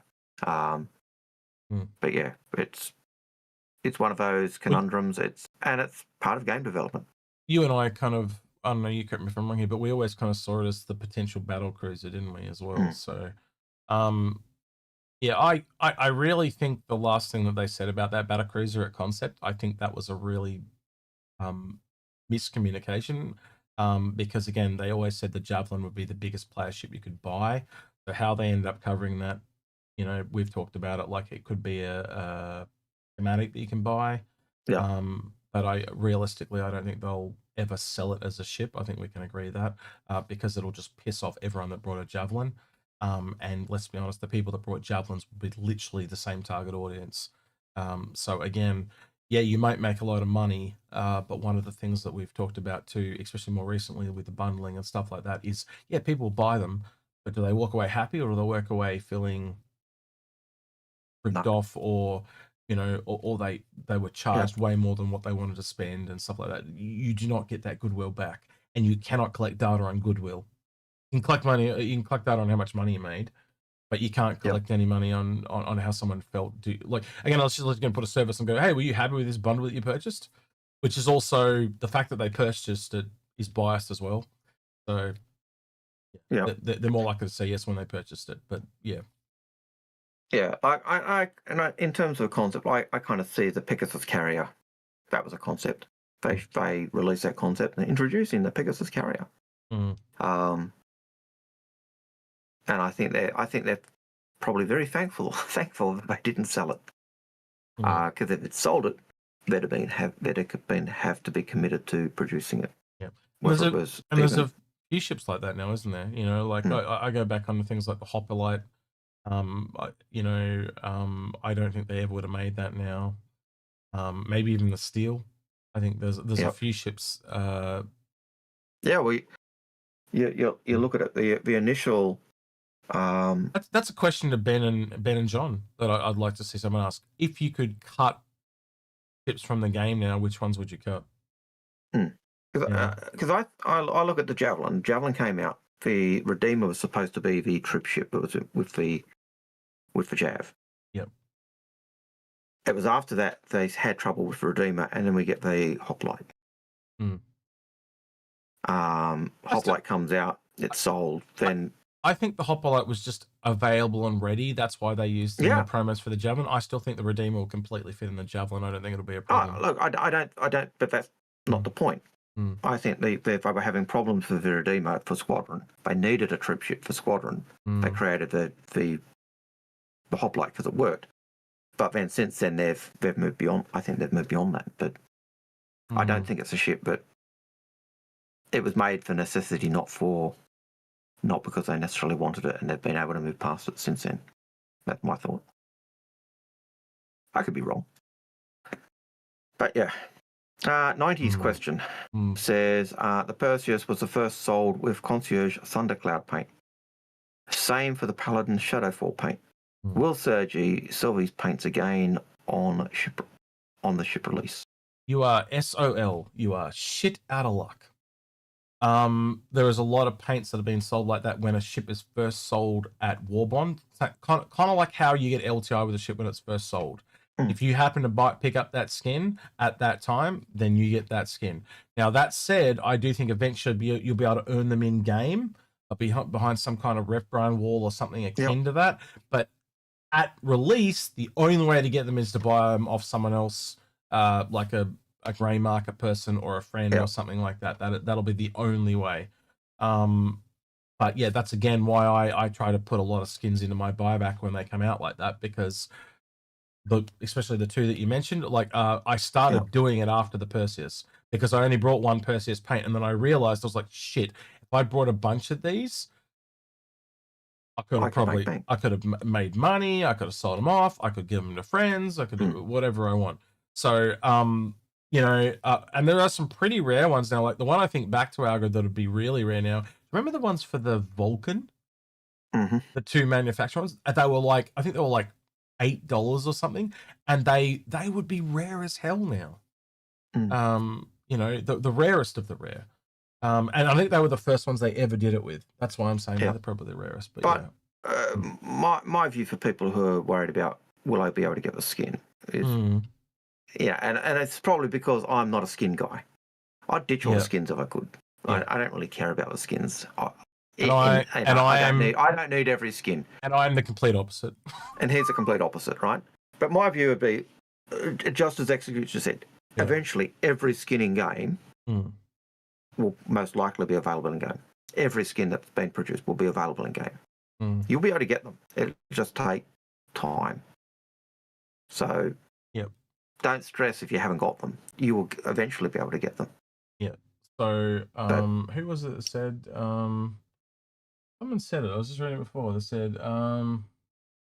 Thundercloud is super rare. It is and it isn't, because I've seen people selling it only recently, and it wasn't even that expensive. Like this is mine, so I do have it, right? But I bought it when it first came out and milled it into buyback, and I didn't have a Perseus.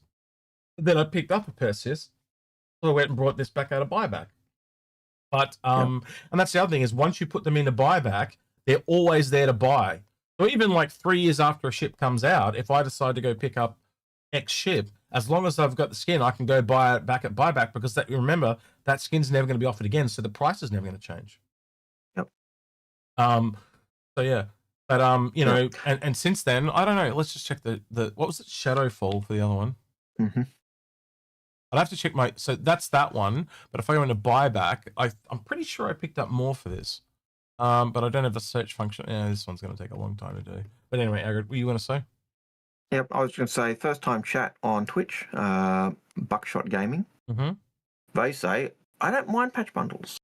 I like having the chance to pick up the new paints and such. It doesn't matter if they include a new weapon that you can get in game, because you could get that in game anyways. They're not locking anything behind a paywall except an optional visual add-on. Nothing with actual performance increases. And yeah, look, that's a valid take to take. I don't like the bundles I don't mind bundles as long as everything in the bundle can be purchased separately. And the bundle is a way to get them all cheaper. Yeah, look, I'll agree that it's mostly cosmetic. Yep, I will give you that. But they the main problem is if you only want one thing in the bundle, it sucks. Especially if they don't sell them individually. Yeah, it's because it's just it's not. I think the bundle should be for a discount, and then you can still buy the other things individually. It's just up until this point they've never done bundling, and that's what pisses me off. And they've done it in other games, and it's had massive consequences to some of the communities of those games. Yeah, it's not the bundling that's the frustration. It's the bundling without being able to get the other stuff individually. And like just as you said, like for example, what's the paint that's out at the moment? The Elysium paint. So you get a Cutlass skin. If I don't have a Cutlass, I instantly lose a lot of interest in that pack because I've got to pay for something that I don't want, right? Where if I can just buy the individual armor, say I wanted the armor, but I don't want the gun, I just buy the armor, and then so you would essentially they think they're making more money, but I think they're actually losing money. Because you'd make it up on volume, and this is one of the things we've tried to teach them a lot. Like the whole thing behind the MPUV at the time was to teach them about volume, and they did. The guy at the time, he learned that. He went, "Wow, we sold a shit ton of those things, right? You guys ruined my sale." Yeah, that's what he said initially, and then we saved it because we sold it. They sold a shit ton, and that's the message that we got back from the Paul and I and all that got back. But yeah. See, look, you can see here I got multiple Erasters. Man, I feel like I've gone past it somehow. You possibly have. But you can't find it. Paladin was after the Eraster, wasn't it? So that's probably on page 2. Let's have a look. No, it's probably going to be on page 1. But I kind of learned my lesson by then, and that's when I started buying them in 5s and stuff like that. So, hey, there we go. So we've got 1, 2, 3. Yeah, see, I've got multiple Shadowfalls. I got multiple Polaris Quasar paint. So the rarer ones, you can see here I started picking them all up. So yeah, I've got a whole bunch of Shadowfalls for when that drops that I can get to other people. Yeah. Not so rare when you know what you're doing. Right, yeah, go ahead, Algared. Parker XGPS says, how valid do you find the rumor of Perseus getting upsized to size 8 guns? I think it makes a lot of sense. We see a lot of things getting upgunned, and there's been a lot of weapon reworks. I would also argue it'd be just as valid if it got downsized. Yep. But it's all to do with balance. Yeah, it's just balance, and there's so many things that have changed like that along the way. I would totally believe it. And essentially, if you kind of look at 7 and 8, they're kind of in the middle of 5, 10. So what you can do is if you upgrade it to 8, it's like, okay, so now they do more damage, but because they're also bespoke, you can just lower the fire rate even more. Yeah. To balance it. So they probably just wanted it to do more damage. So, all right, well, we're going to update this to 8, but now it's going to fire even slower. And you already see that defaultly in the weapons, don't you, Algared? The bigger ones seem to turn slower than the smaller ones. Here's another thing that balances it. Because it's ballistic ammo. Size 8, bigger shells, less cargo space, less rounds. True. That's true. Yeah, absolutely. So, yep. I'm getting size 8 guns. I can do more damage. Oh, but I've only got 10 shots instead of 20. So sticks of one, half a dozen of another. Choose your poison carefully, is all I'll say. Yeah. Matt P. What was the last Warbond CCU offering on the mole? When the mole came out? When the mole... Yeah, I couldn't tell you. No, there was a mole CCU a while ago. I'd be asking Lemon that one, but from memory, it was a while ago. So Lemming, if you're here, can you chime in? Is there? Lemming, when the mole that when was the mole last offered in a CCU sale? Essentially, was the question. And I'm trying to remember. I remember because I remember you and me talking about it, going, "Oh yeah, there's one to the mole," and I remember you brought it up 3 months ago, but it was crap. Okay, there you go. But prior to that was in the last 2 years, yeah. I'll let him get back to us in a minute, but yeah. It was okay. So it's been there at least twice in the last 2 years. It's not that rare, but again, the CCUs have just gone to shit now. Like whoever this new marketing person is that came in January has just totally changed how things are done. and they're not a fan of CCUs or upgrades. They're basically in line with packs now, where they give about a flat 10% discount. 10 to 20% discount. We're not going to see the 30%, 40% discounts that we saw of old. Well, I don't think it ever got to 40%, but you get my whole point, right? They're just not as good as there was. All right. So our next question is from politically motivated name. Do you think, since all forms of mining will be necessary, a rock or Atlas Geo will be better? Thinking about caves and modularity, caves versus mobility, sorry. Do you think, since all forms of mining will be necessary, a rock or an Atlas Geo will be better? Think about caves versus mobility. We've always, like, again, I kind of look back to this when we had that realization was with the dropships, where we sat there and analyzed every single dropship in the game. We were like, "This is a shitload of these things," but we actually found that there was a reason for every single one to exist in a niche case. I would say the same thing for the Atlas, the Rock, and the Geo, and all the other mining things. Is they will have a part where they are best at. And we know that the Rock Duo is getting a rework, whether it's going to be an enclosed cave, because CIG have already mentioned that. Yep. And that instantly separates it, because, again, you got two people, not one. So therefore it just does twice as much mining, but maybe it holds a little more, but then all of a sudden it needs a bigger space to be held in a ship, so it doesn't fit in smaller ships. Again, in a niche case, they have their own little place where they live in a bubble, so to speak. So And before we go on to the questions that have been pulled out from the question bot or the question quiz thing, Agent 1213 says, did the Paladin sale offer any other skins for the ship? And I believe the answer was yes. Say that again. But I could be wrong. Did the Paladin sale offer any skins with the ship?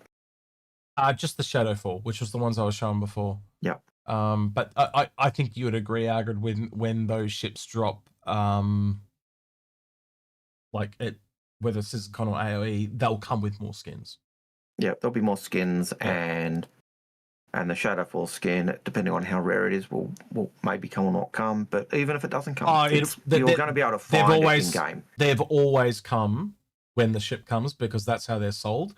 But it won't be available for sale. But I'm talking about sale. Oh, definitely. Even if it's not available in sale, down the track, you'll be able to find it. You'll get it in game. So it's not a... Just the way you spoke there, you made it very, very confusing. So I'm going to reiterate and simplify it. So basically, if it's sold when a ship is first sold at Warbond, it has always come out with it when the ship comes out. It's the motivation to buy the skin and wait, like you're waiting for the ship. But as Algared said, it'll also eventually be available in game at rep. I'm just simplifying that because of the way we went back and forth. It made it confusing. Next question when you're ready, Algared. Oh, wait. That's the end of our questions. We need to go to the... Give me a second then, because I'm trying to set something up here real quick, because I'm having a chat visualization issue. And I need to grab... I can see that.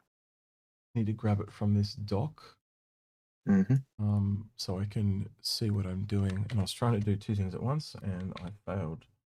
Yep, you're a mid-mail. Yep. Right, so... All right, first one. Alpacas24 says, do you think the Pioneer has a hidden potential as a carrier capital ship due to its large interiors?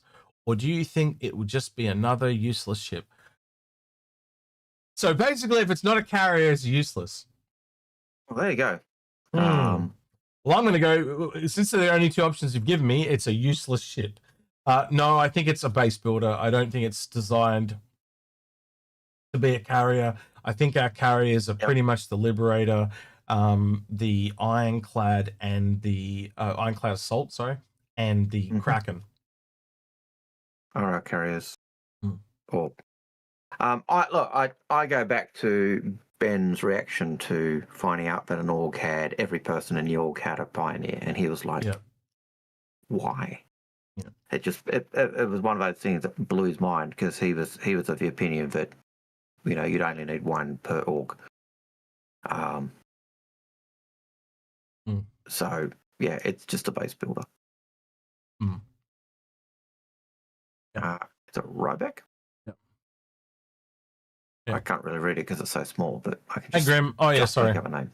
Yeah, Ryback. Sorry, I'm trying to do 3 things at once again. Yep. Everything's gone very manual today because Graham. everything's broken. Yeah, nice to see you, Graham. Ryback says, question, monthly reports have been hyping a new ship dealer. I think this might think we've had that question. Yeah, we did have that question earlier. He's just repeating himself. No, I think yes. I think that was one of the last questions that came through. Right. Artemis TGM says Polaris M kit. I'll let you take that one, Eric, since you're the big ship. Polaris M kit. Yeah. Look, will we get a Polaris kit to give beam weapons or other weapons instead of torpedoes? Possible. Will we get a missile launching Polaris instead of torpedoes? Maybe. Will we get more kits? Maybe. Take your pick. I think of a kit for the Polaris, and my brain goes to what they talked about with getting options for bespoke weapons, right? They mentioned that in the SCL. Yep. And so I don't think it's kits necessarily, but it's kit adjacent, where the big turret on the Polaris is the only thing I think you can kind of really customize because of the way the torpedoes are integrated into that ship. Maybe the missiles as well you could integrate, you could change because they're smaller and easy to work on. But the torpedoes is just put in different torpedoes, so there's no reason to play with the launch system, right? So what I'm saying is, because of the bespoke weapons on the Polaris's big turret, a different bespoke weapon that goes on that big turret. I could possibly see, just because of the way the Idris's beam railgun has also been replaced with torpedo launcher, that they could possibly do something where they take the torpedoes out of a ship and put a beam weapon in or some other thing. But that's a lot of work. Yeah, that's what I was going to say. Which makes me say no. Yeah. Because the other thing is, you notice how it was like a confined area on the Idris that the whole bottom thing kind of swapped out. You kind of can't do that on the Polaris because it literally like flows, especially the cargo area. Like that's like half the room. It flows into the cargo area, so you'd have to lock off a cargo area and then put whatever it is in there. And well, you're essentially relocating the cargo area, reworking the launcher room, reworking all the way where the torpedoes come out. So that's also an internal and external rework. So that is a shit ton of work. Or you could just put different guns on the bespoke turret. Yeah, and when you go, can they do that? Yes. Would they do that? And it comes back to that priority thing. Exactly. What do I get out of it? What do I do? And you go, no. Yeah. Remember that time they did that episode where they did that, where they'd asked the community about the whales and stuff? Yep. And like it got longer and longer the more shit they wanted. It's exactly that all over again. It's just like, well, we could convert the Polaris, but by the time we do all this, why don't we just make a whole new ship? Yeah, we can do this, but it's going to add this time. And then people go, and back in that chat, in that show, that people say, oh yeah, we'll do it. Yep, we can do that. And it was a design manager, so the team manager's talking about the time allocation and say, right, okay, that's going to add this time. And then people start going, oh no, we'll cancel that. No, we don't need herd. We only need one, one or two, because as they started to look at what the impact was, they didn't want to wait. They didn't want to wait a year for it to come out. They wanted it like yesterday. So what's the old saying? You can have it good and expensive and high quality and take time, or you can have it cheap and nasty and horrible. You can't have. It was like there's like 3 things and say pick 2. I think is how they do it. You can't get all 3. It's just not impossible. Yeah. All right, next one here we've kind of talked about a little bit. We might have already answered this, but it's by Paul Krez, who says, are the loading screen ads about terraforming an indication that they are terraforming the Stanton planets soon with the new star procedural generation tech? Again, I think a lot of it's just fluff. Maybe down the road we'll run into more terraforming stuff. I don't think it leans one way or the other personally. Enough rope to hang yourself type of thing. So yeah. Alpacas 24. Unless you want to add to that, Algared, I think. Nope, I kind of agree with that, and I think we had answered that question, or one very similar to it. At least 3 times now. How concerned are you over the inevitable crossover between the Idris and the Pioneer? The inevitable crossover. Crossover. I don't think I've ever thought there was a crossover between a Pioneer and an Idris. Like, Pioneer's a base builder. Idris is not. I'm not sure. Is he talking about adding names together, like Pyodris or Idenir? Like, that's all about. That's the only crossover I can think of. Yeah, the Pioneer and Idris have a baby. I don't know. I've got nothing.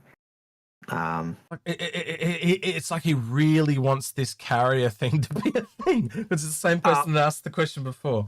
Well, there you go. Yeah, I've got no concern because I don't think there's any crossover. Yeah, I don't see it, man. I think you're reaching it strangely. A base building carrier, like, do you like no offense, but like, it sounds like you want a ship that does everything, because that's what that sounds like. I want it to shoot everything, have carrier fighters come out of it. Oh, and I wanted to build my entire base. And the next thing is to say, like, and it's got to have a barbecue and a veranda deck. And the only crossover I can see is that the Pioneer will build the space station building module, which will build the space station, which will enable me to build the Idris. And the Idris will probably cover the space station and maybe cover the area. I can see them working together. But I don't see them doing a different job. No. There is. I can't really think of very many times, and there are exceptions, right? So I'd say maybe the Aegis Reclaimer, where you have a military with a utility, and they are generally. It's got to be. I guess you'd have the Carrack that's like the military explorer, and that's probably even more of a grey area than the Reclaimer, because the Reclaimer was built by a military manufacturer, but was meant for the civilian market. So that is kind of like the Carrack as well, where it breaks the mold. But I can't really think of any that are really military combat that is utility. They're all like a 6 degrees of separation type of thing. So that definitely is 2 ships to me, not one. I hope that answers your question. I know we're shooting you down, but I'm trying to do it in the most detailed way possible, so you can kind of get in and not just go, you're an idiot, and rule it out. I want to tell you why. I hope that answers your question. Before you do go on to the next one, in chat, who was it? It's Zombie Lord saying that he'd love to see a Tavaran warship similar to a Perseus that's stealth, and that would tie in with what we've seen in lore. Well, we also talked a little bit about the Star Trek Warbirds, the Klingon and the Romulan. I could totally see that. Absolutely. So I'd love to see something along those lines. Makes me wonder. We talked about that 6 months ago now, almost type of thing. I wonder if they were having a little chuckle when they knew the Stinger was coming at CIG, going but anyway. Those guys, they definitely. Algared, it's literally called Gray's Market. Yeah, they love roasting. Definitely. They love roasting us. It's a great market. And when I say us, I mean the community. It's Gray's Market. They're getting rid of they've put it into law. There you go. Right. Zombie Lord also says, when the Perseus comes out, do you think the ship will perform as people are expecting? Do you think that the added PDC and automatic turrets will help the ship survive against fighters? I'll let you take that one. Yes, I do think the PDCs will help it survive against fighters. Maybe not player fighters, but definitely fighters. I started taking the Reclaimer out in the end of those Stanton resource missions. I took the Reclaimer out because I could, if the PDCs on it would take out all the fighters, and then I would salvage everything and come back with a full load of salvage as well. So it took longer, but so it only had 5 PDCs, and it was taking out all the fighters, all the ships in the small load. I think the automated turrets and PDCs on on the Perseus will help it take out the fighters, but it's also not going to be as strong as, say, an Idris at taking out fighters with its 11 or 12 PDCs. So you'll remember, Algared, back when they first sold the Perseus, they also sold a pack that came with 2 arrows. Yeah. And that clearly told me and you that it was this weak. ship is weak against its weakness is fighters, essentially. Yeah. And that also led into other things. So we were like, well, how would that be? So obviously the fire rate on the guns is pretty slow. And I think that specifically is the thing that people are not prepared for. I think the fire rate on those guns is going to be rather low. I don't want to kind of guess too much, but again, if you're manually reloading ballistic ammo, I have to assume it's pretty low. Now, we could be wrong, but the ability to change ammo on the fly also tells me that it slows it down a bit. You know, like so essentially the advantage of those bespoke weapons on this very specific ship is to put in different ammo types, and because of that, it has to be slowed down. Well, where do you get a negative? And that goes up with, even if they bring in as we said, the size 8 guns, they're going to be slower. And I remember we were talking about that the other day, when we did our own vid, and we had the screen up of that firing rate of the Perseus.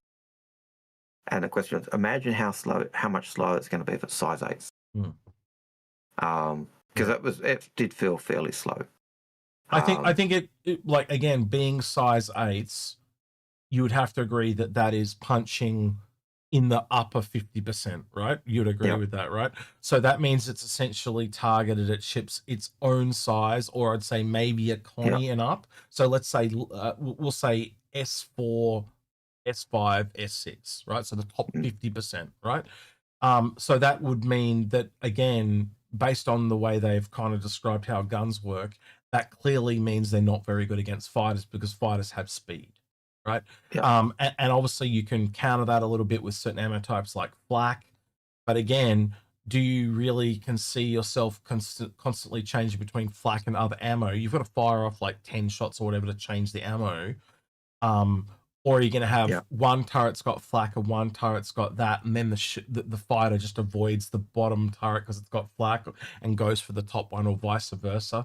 You can see where it's starting to, the weaknesses are creeping in really rapidly. So a part of the strength of that ship, but also a weakness, is the fact that you're going to have to work so well as an oiled machine to pull that off. But it shows me that the Perseus is really going to shine against larger ships, but it really needs to be a part of a fleet to survive against fighters. Oh, and if they're adding PDCs or more PDCs to the Perseus, they're clearly identifying, yes, it's not as strong as we want it to be. So they don't want to be, and even the original design with those automated turrets, they clearly did not want it to be totally defenseless against fighters, but they don't want it to be completely impervious to fighters. Well, that's the other thing. That's the other thing. So once that PDC goes down, then it's completely vulnerable. So it's got to have something like that, right?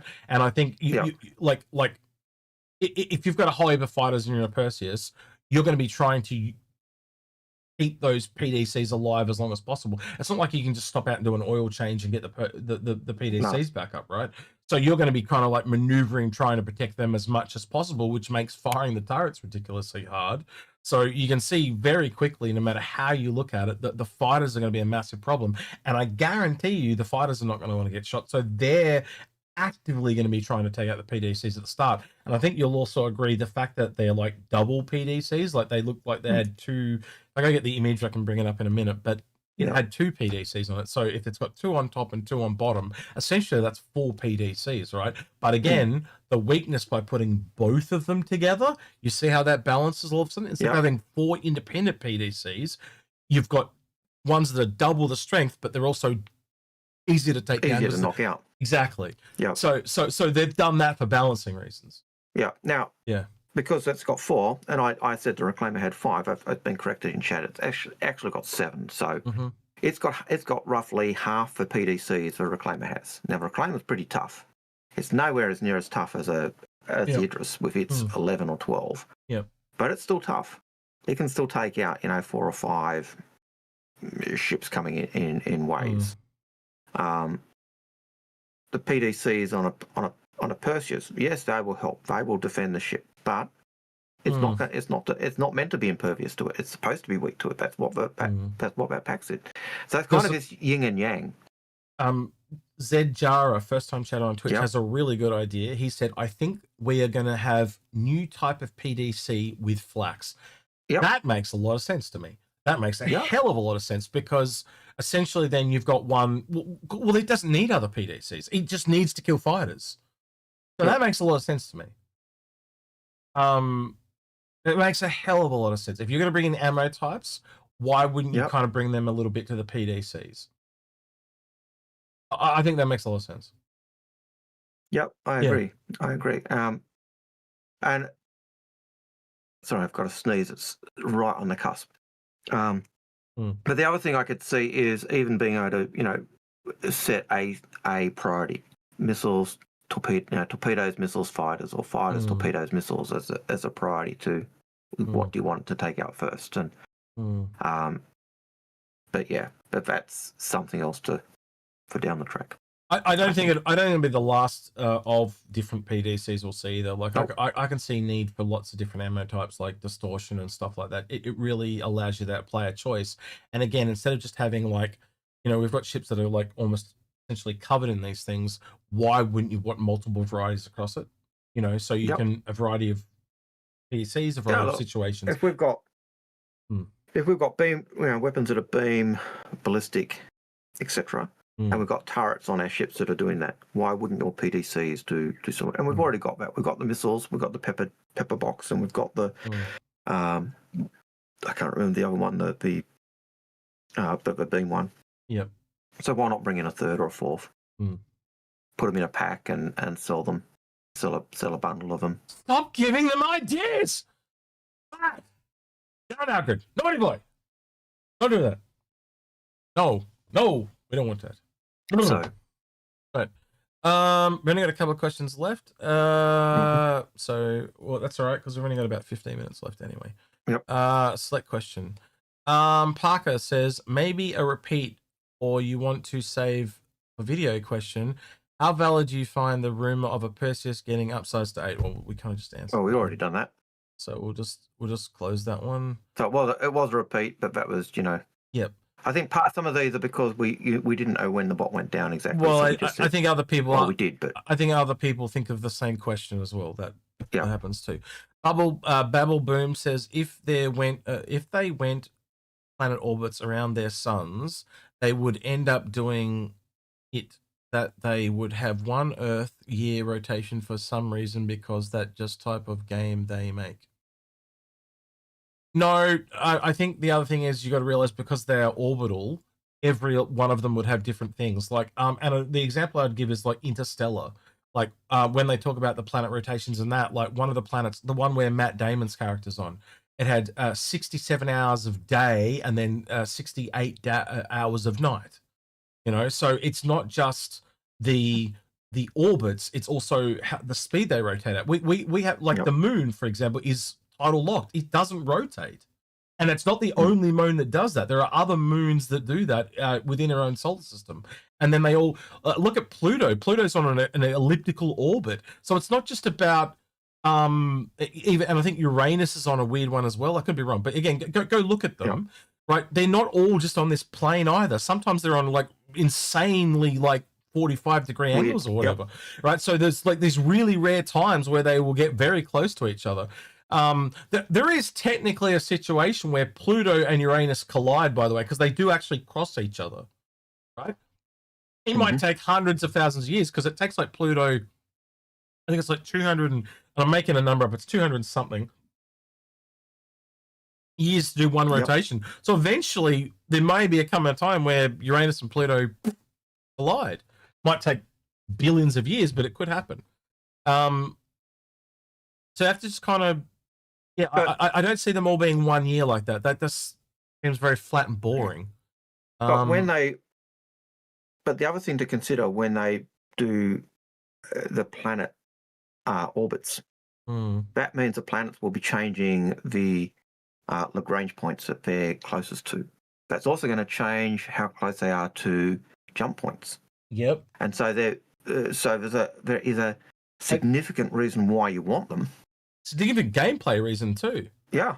Because, like, you know, on a, let's just say, for example, let's make it as simple as what he was saying, like it was like 1 year or whatever. Let's say that every week Microtech does 1 lap. So does that mean on a Wednesday it's cheaper to go to Crusader, and then on a Thursday it's not? Even that is interesting. Even if it is as simple as that, that's interesting. But then like getting in and it's like you're not knowing what day it is. It means you got to check that updated data. So it gives you reason for data running to be a thing and all that, because they're updating the maps for you and stuff. Yeah, and as the planets rotate, there'll be a particular day or week where it's going to be really close to the jump point, which means leaving that planet into jumping system is going to be good. That means if you're trading, you'll be able to do the jumps a lot quicker, do your trade run a lot quicker, which means, so lots and lots of little ripple effects just by having that engagement. And it's something they... So someone was saying that maybe the jump points will orbit. No, I don't think they will. I think they are fixed. But what we're trying to get at is, like, again, if you kind of think about where ArcCorp is probably the closest to Pyro right now, right? But it technically can get even closer as it rotates around. And then, you know, a couple of days later, it's really far away. So you can see the gameplay just between one fixed position and rotating. Then you get 2 that are rotating. So you see all the complexity. It's crazy. Yeah. Well, even more than that, you've got the point with ArcCorp's really close to Pyro at the moment. But when it's on the other side of the sun may even block being able to go from Pyro to the... or from ArcCorp to the Pyro. So you have to do a multiple jump. So do I deliver to Magnus today because it's closer, or do I deliver to Pyro but it's a little further? Does it also affect the economy? Because it's a Wednesday, so therefore it costs more to buy shit in Pyro because it takes longer to deliver there. Like, I'm giving the example of as if they were fixed, right? But I know they're not. But you get my point, right? Like, all that is going to carry into, nobody's going to deliver to Magnus today because it's so far away that it just takes so much extra time to get here that they take it everywhere else. That is going to be a thing, especially in some like those really big systems. Really quickly, thank you for the sub at tier 1 for Deca. I have to remember the number. Deca 96. I think that's what that says. No, wait, XI. So that'll be 1196. 1196. That's what it is. XI, is 11. Yep. One after is 11. So then it would be 1196. Yep. Anyway. Right. And hello, Basic Australian BH. And thank you. Talk to your mother like that, Algared? No, not my mum. My mum would forget how to log in. Oh, I'm sorry. Right. Who's the current question? If they went, so it must be up to Rabbit, yeah? Rabbit, right? Yep. Rabbit is saying, question: could you see, Resto mod, antique plane builder / restorer being a thing? Imagine a Red Baron biplane converted for space flight combat with enclosed cockpit thrusters instead of a Propix extra. That sounds like that's so complicated. Yamato anime. Yeah. I come back to priority and what you get for that. You're in a space game. Do you want to give people the ability to build their own planes, is what you've essentially asked. And I have to say, if so, that is so far down the line, it is ridiculous, because it's, what do you get out of that? I could see them doing like a plane that only works in atmosphere, but then that's bespoke.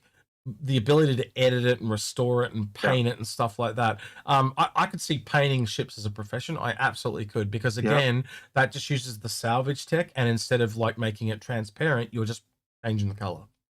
So that absolutely I can see as the thing.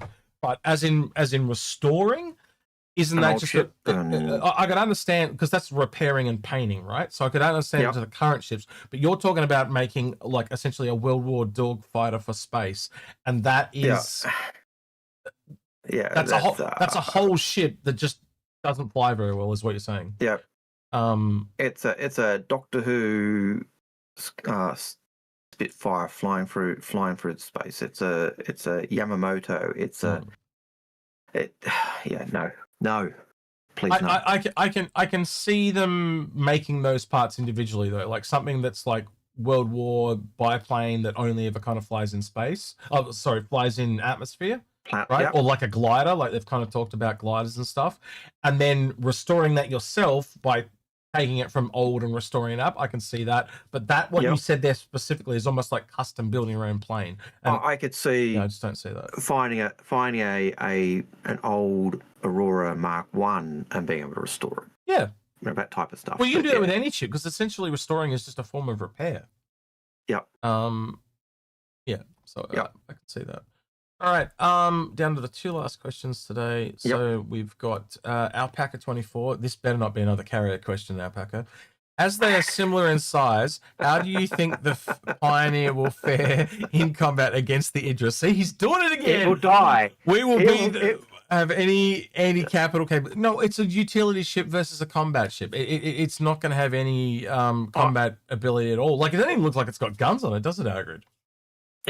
Yeah, I can remember it did have turrets. The original version had turrets for defense, but I can remember them saying when you're building, you'll be basically glowing like a Christmas tree, and everyone will know you're building at that point. And I don't think this thing flies very often. I think it eventually flies, lands, builds, flies to the next area, lands, builds. That's it. Like it's not really a flyer. It's essentially a mobile factory.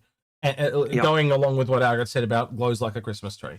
It is building, and its form of guns, I think most of it will be the defenses it builds around itself. Probably the first thing it will do is build a base with a bit of power, and then start putting turrets around to protect that and itself, and then just next building more defenses, next building more defenses, next building more defenses, type of thing. That's and it essentially builds a city. It's not like a homestead, which is kind of like what we saw in the CitizenCon thing. Was essentially, it was a small little pod that built like one house and a generator. It was like the pictures you saw was like it built everything. Eventually, it was a city. It built the whole thing. Yeah. So it built the stuff that everything else got built off. So Clever Ghost says Pioneer Captain ramming speed. Yeah, that's about all it's got. All right, last question for today. We're kind of got 3 minutes left to do this one, so we're getting there pretty quick. And then we'll go read some on Twitch. But this last one is, I'll get you to answer this first, Algared. Will we see less large ships now? Yeah, so Angel Villafan says, will we see less large ships now that there will be no more concept sales?